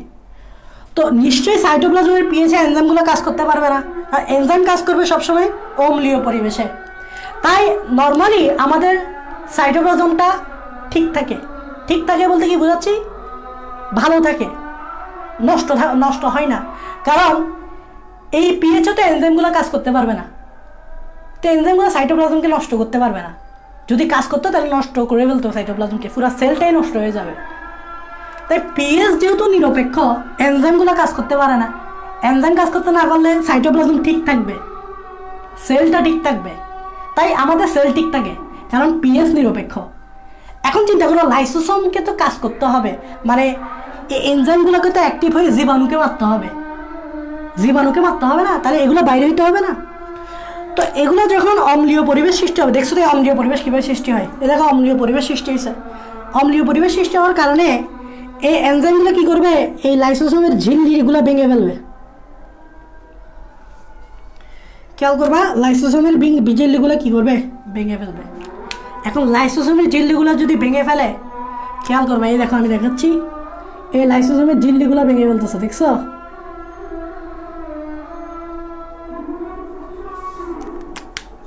লাইসোসোমের ঝিল্লিগুলো ভেঙে ফেলার পরে এই এনজাইমগুলো কী হয়ে যাবে, লিক হয়ে যাবে। লিক হয়ে কোথায় চলে আসবে, সাইটোপ্লাজমে চলে আসবে। দেখো এনজাইমগুলো লিক হয়ে পুরা কোথায় চলে যাচ্ছে, পুরা সাইটোপ্লাজমে চলে যাচ্ছে। এখন এনজাইমগুলো লিক হয়ে পুরা সাইটোপ্লাজমে চলে যাওয়ার কারণে কি হবে, এখন আস্তে আস্তে সাইটোপ্লাজমটাকে নষ্ট করে ফেলবে। পুরো সাইটোপ্লাজমটাকে আস্তে আস্তে নষ্ট করে ফেলবে, পুরো সেলটাকে পুরো নষ্ট করে ফেলবে। কেন বলো তো, কারণ মেমব্রেনটাকে কি করে ফেলছে, ভেঙে ফেলছে। কেন? কারণ অম্লীয় পরিবেশ সৃষ্টি হয়েছে। অম্লীয় পরিবেশ সৃষ্টি হলে প্রথমে সে নিজের লাইসোসোমের নিজের ঝিল্লিটা ভাঙবে, ভেঙে পুরো সাইটোপ্লাজমে ছড়ায় যাবে এখন সাইটোপ্লাজমে ছড়াই গেলে তো সমস্যা, এনজাইমগুলো নষ্ট হয়ে যাবে, কী হয়ে যাবে, এই পুরো সেলটাকে আস্তে আস্তে কী করে ফেলবে, নষ্ট করে ফেলবে। সো বুঝতে হবে তোমাদেরকে এই জিনিসগুলা। এই জন্যই বলে এনজাইমগুলো কম পিএইচে কেন কাজ করে, এই জন্যই। এখন এই জিনিসটা যেহেতু বুঝছ, তো তোমাদেরকে আমি একটা কিছু কিছু কথা বলতে পারি। সেটা হচ্ছে, প্রথমে দেখো এনজাইমগুলো কি করতে পারে।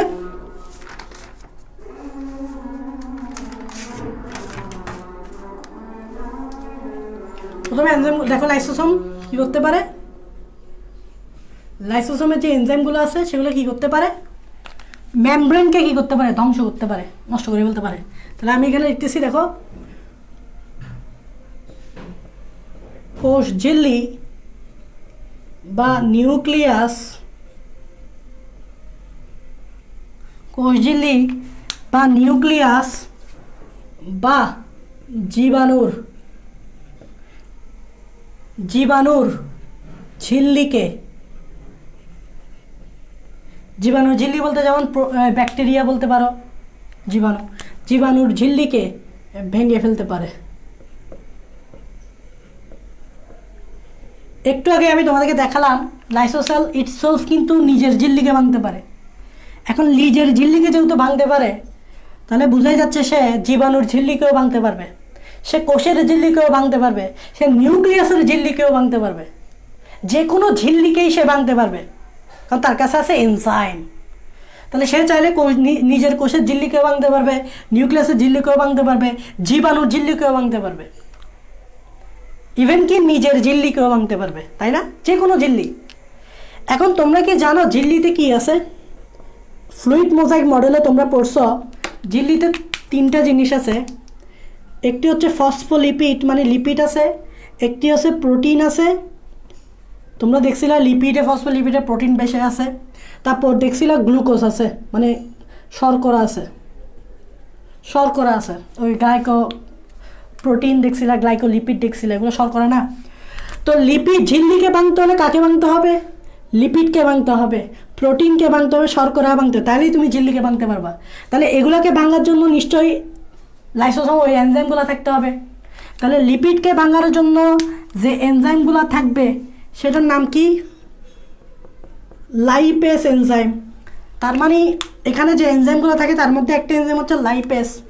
প্রোটিনকে ভাঙতে যে এনজাইমগুলো লাগবে এগুলোকে কি বলবো? Proteolytic enzyme. তার মানে আমরা বুঝতেই পারতেছি যে লাইসোসোমের ভিতরে যে এনজাইমগুলো থাকে তার মধ্যে প্রোটিওলাইটিক এনজাইমও থাকে, যেহেতু প্রোটিনকে ভাঙতে হবে। শর্করা ভাঙতে গিয়ে যে এনজাইমগুলো লাগে সেই এনজাইমটার নাম হচ্ছে গ্লাইকোসাইডেস এনজাইম। তার মানে যেহেতু আমরা বলতেছি ঝিল্লিকে ভাঙতে পারবে, সো ঝিল্লিকে ভাঙা মানে লিপিড, প্রোটিন, শর্করাকেই ভাঙা, তো এগুলোকে ভাঙতে সেই এনজাইমগুলোই লাগবে। তাহলে দেখবা আমাদের এই এনজাইমগুলো কিন্তু লাইসোসোমের ভিতরে থাকে, তাই তারা ঝিল্লিকে ভাঙতে পারে। জাস্ট এটাই আমি বুঝাইছি যে লাইসোসোম ঝিল্লিকে ভাঙতে পারবে কিভাবে ভাঙতে পারবে সেটার একটা ব্যাখ্যা আমি দিছি। ওকে, সো একটা জিনিস খেয়াল করবা, ঝিল্লিকে ভাঙতে পারবে কে? তো এটা হচ্ছে লাইসোসোম, খেয়াল করবা, এটা হচ্ছে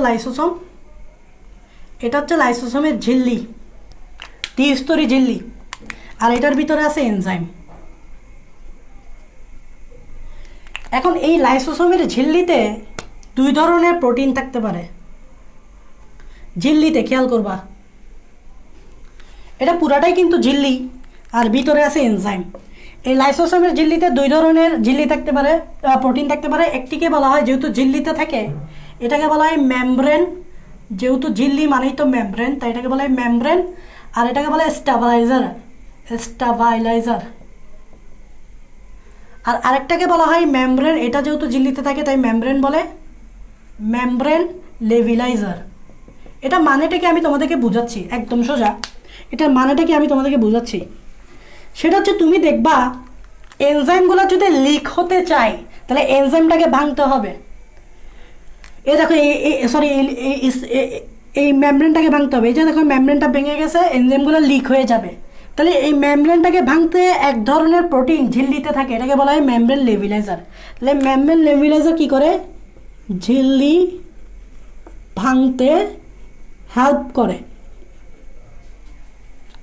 এখন চিন্তা করো, ঝিল্লি অনেক সময় ভাঙতে সাহায্য করবে এটা, ওকে ফাইন। এখন ধরো এখন ঝিল্লি ভাঙার দরকারই নেই, কারণ তোমার শরীরে জীবাণু প্রবেশ করা নেই, মানে ঝিল্লিটাকে এরকমই থাকতে হবে। তোমার শরীরে জীবাণু প্রবেশ করলে না ঝিল্লিকে ভাঙতে হবে। এখন তোমার ঝিল্লিটাকে এভাবেই ইনটেক্ট থাকতে হবে, স্টেবল থাকতে হবে। এই ঝিল্লিটাকে এভাবে থাকতে যে প্রোটিনটা সাহায্য করে এটাই হচ্ছে মেমব্রেন স্টেবিলাইজার। স্টেবিলাইজারের কাজকে স্টেবল রাখা। স্টেবল মানে কি? স্থির রাখা। এই ঝিল্লিটা যেরকম আছে সেরকম রাখা, এটাকে বলে স্টেবল। তো স্টেবল করে বিধায় এটাকে বলে স্টেবিলাইজার। আশা করি বুঝতে পারছো মেমব্রেন স্টেবিলাইজার, মেমব্রেন লেবিলাইজার মানে কি। এখন খুব গুরুত্বপূর্ণ কয়েকটা জিনিস বলে আমাদের ক্লাস শেষ করে দিচ্ছি। খুব গুরুত্বপূর্ণ কয়েকটা জিনিস, সেটি হচ্ছে অটোফ্যাগি, অটোলাইসিস, আরেকটি হচ্ছে সুইসাইডাল ব্যাগ, বাংলায় লিখি আত্মঘাতী থলিকা, আরেকটি হচ্ছে আত্মঘাতী থলিকা।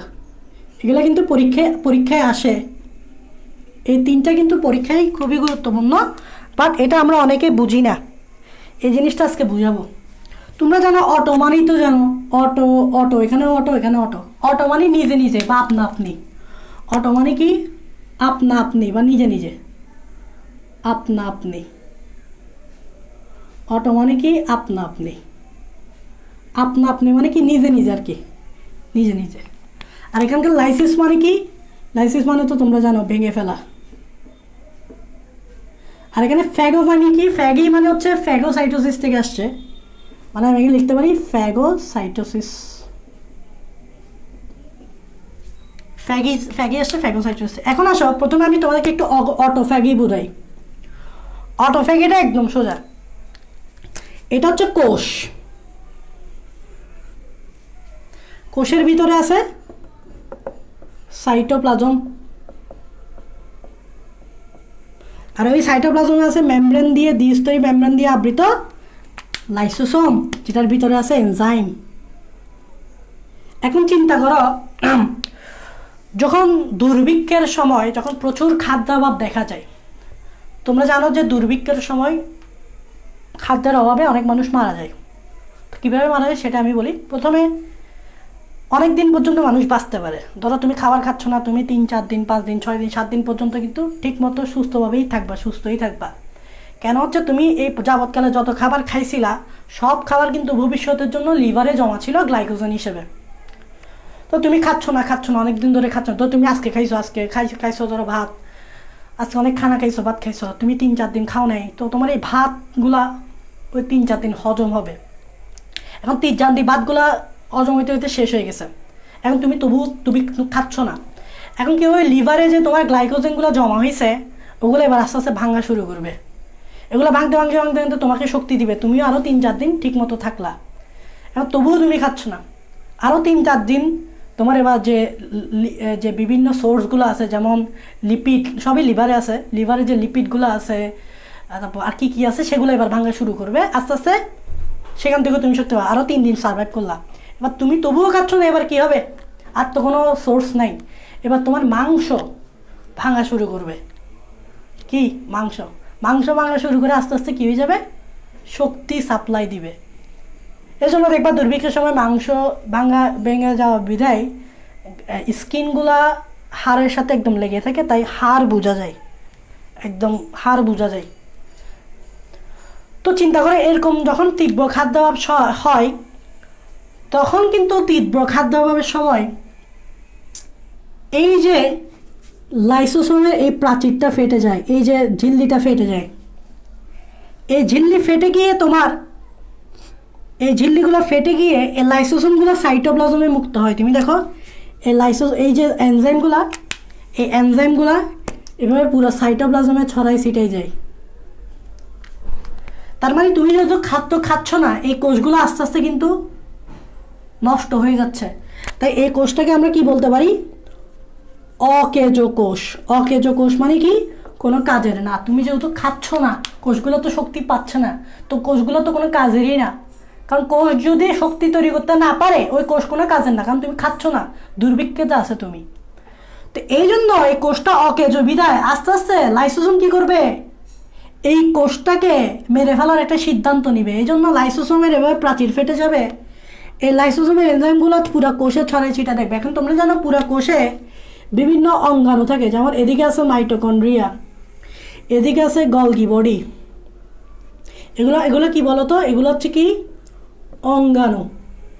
এখন প্রথমে কি করবে, এই পুরা এনজাইমগুলো চারিদিকে ছড়িয়ে ছিটে যাতে এরা প্রথমে কি করবে, এই অঙ্গাণুগুলোকে নষ্ট করে ফেলবে। নষ্ট করে মানে কি, ধরো খেয়ে ফেলার মতো। যেরকম আমরা জীবাণুগুলো, ডাব্লিউবিসি জীবাণুগুলোকে খেয়ে ফেলে, একটু আগে দেখাইলাম না ফ্যাগোসাইটোসিস, ফ্যাগোসাইটোসিস জীবাণুকে খাই ফেলে। এই এনজাইমগুলো কি করবে, সেভাবে এই অঙ্গাণুগুলোকে খাই ফেলবে। এই জন্য এটার নাম ফ্যাগোসাইটোসিস। আর এটা অটোমেটিক হয়, আপনা আপনি, অটোমেটিক হয়, আপনা আপনি, নিজে নিজে হয়। ক্ষিপ্ত খাদ্য হলেই এই ঘটনাটা আপনা আপনিই ঘটবে, নিজে নিজে। তাই এটাকে বলা হয় অটোফেগি। যখন তোমার অঙ্গাণুগুলোকে আস্তে আস্তে খাই ফেলে, ফ্যাগোসাইটোসিসের মতো কী করে ফেলে, খাই ফেলে। ফ্যাগোসাইটোসিস খাই ফেলছে না জীবাণুকে, এই অঙ্গাণুগুলোকে আস্তে আস্তে খাই ফেলবে। ওকে, ভালো কথা, অঙ্গাণুকে খাই ফেললো। এইবার আসো, এখানে তো আছে সাইটোপ্লাজম, পুরো কোষটাকে এবার খাইতে হবে। কারণ আমি শুধু অঙ্গাণুকে খাইলে হবে না, অকেজো কোষকে আমাকে মেরে ফেলতে হবে। অকেজো কোষকে যদি আমি মেরে ফেলতে হয়, প্রথমে তো অঙ্গাণুগুলোকে আমাকে খেয়ে ফেলতে হবে, নষ্ট করতে হবে। এরপর পুরো কোষটাকেই তো নষ্ট করতে হবে। এখন পুরো কোষটাকে নষ্ট করা মানে কি, সাইটোপ্লাজমটাকেই তো নষ্ট করতে হবে।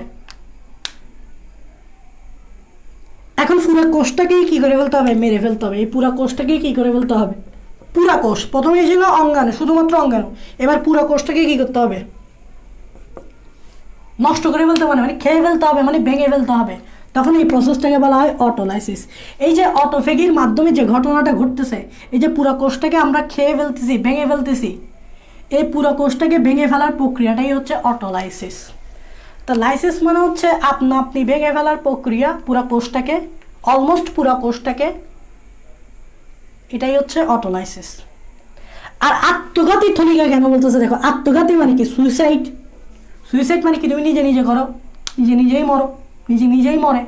তো তুমি চিন্তা করো, তুমি যদি পুরা কোষটাকেই ধ্বংস করো, কোষের ভিতরে তো তুমিই আসো, তুমিও তো মরে গেলা তাইলা। মানে এই লাইসোসোম তো নিজেও মরে গেল, লাইসোসোম নিজেই কি করে ফেললো, সুইসাইড করে ফেললো। কারণ সেটা পুরো কোষটাকেই উড়াই দিল, কোষের ভিতরে তো সেও আছে। যেরকম ধরে নাও বিভিন্ন মুভি টুভিতে দেখো না, টেরোরিজমে যে সে নিজেকে সহ পুরো বিল্ডিংটাকে উড়াই দেয়, তো সে তো নিজে পুরো বিল্ডিংটাকে উড়াচ্ছে, বিল্ডিংয়ের ভিতরে তো সেও আছে, সে নিজেও উড়ে গেছে গা। তো এটাই তো সুইসাইড, বা নিজেই মরছে।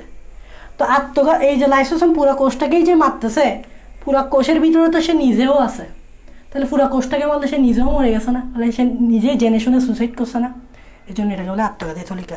আশা করি এই তিনটা মিনিং বুঝছো, অটোফেগি, অটোলাইসিস, আত্মঘাতী থলিকা। বাকিগুলো বইয়ে যা যা আছে এগুলো একটু রিডিং করে নিবা। আমাদের লাইসোসোম শেষ, আশা করি তোমরা বুঝতে পারছো। তোমরা একটু কমেন্টে জানাও এই তিনটা জিনিস বুঝছো কিনা। আমাদের আজকে ক্লাস শেষ, নেক্সট ক্লাসে আমরা নেক্সট অঙ্গাণুগুলো নিয়ে আলোচনা করব। তোমরা প্রশ্ন থাকলে আনসার করো, আমি লাইভটা শেষ করে দিচ্ছি। আল্লাহ হাফেজ।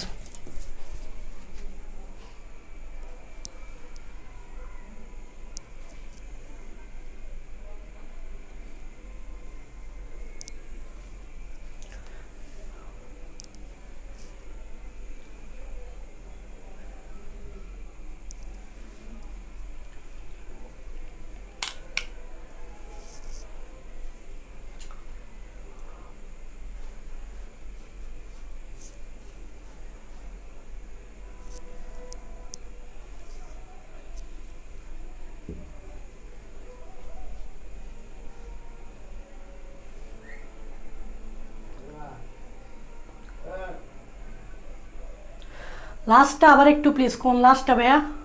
আসসালামু আলাইকুম সবাইকে, ওয়ালাইকুম আসসালাম যারা সালাম দিচ্ছ। রাজারে বলতেছে আবার লাস্টটা বলতাম, লাস্টটা মানে কোনটা? আত্মঘাতী থলিকাটা।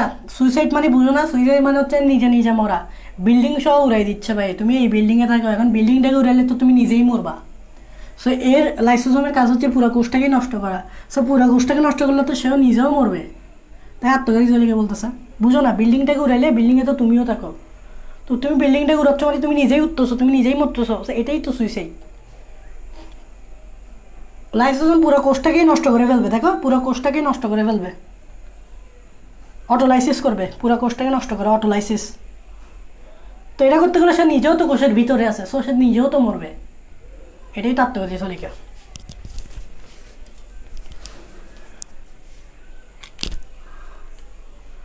তাহলে অটোলাইসিসের পার্থক্য, অটোলাইসিস হচ্ছে প্রক্রিয়া। দেখো ভাইয়া, সুইসাইড করার প্রক্রিয়া, প্রক্রিয়ার নাম হচ্ছে অটোলাইসিস। আর থলিকা তো লাইসোসোমকে বলা হচ্ছে।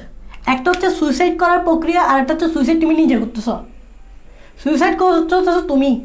লাইসোসোম সুইসাইড করতেছে, লাইসোসোমকে আত্মঘাতী থলিকা বলে। আর সুইসাইড করার প্রক্রিয়াটাই হচ্ছে অটোলাইসিস। প্রক্রিয়া।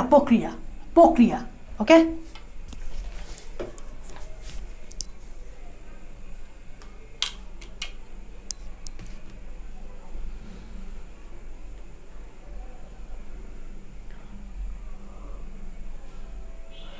আচ্ছা তোমাদেরকে একটা কথা বলি, এখানে আমি সুইসাইডের কথা বলতেছি, তো সুইসাইড নিয়ে আমি একটা কথা বলি যে যদি আমি এই উদাহরণটা দিচ্ছি, তো সুইসাইড করার প্রক্রিয়া মানে কি, সে নিজেই সুইসাইড করতেছে, লাইসোসোম, ঠিক আছে, ও নিজেই কী করতেছে, সুইসাইড করতেছে, তাই ওকে বলতেছে আত্মঘাতী থলিকা।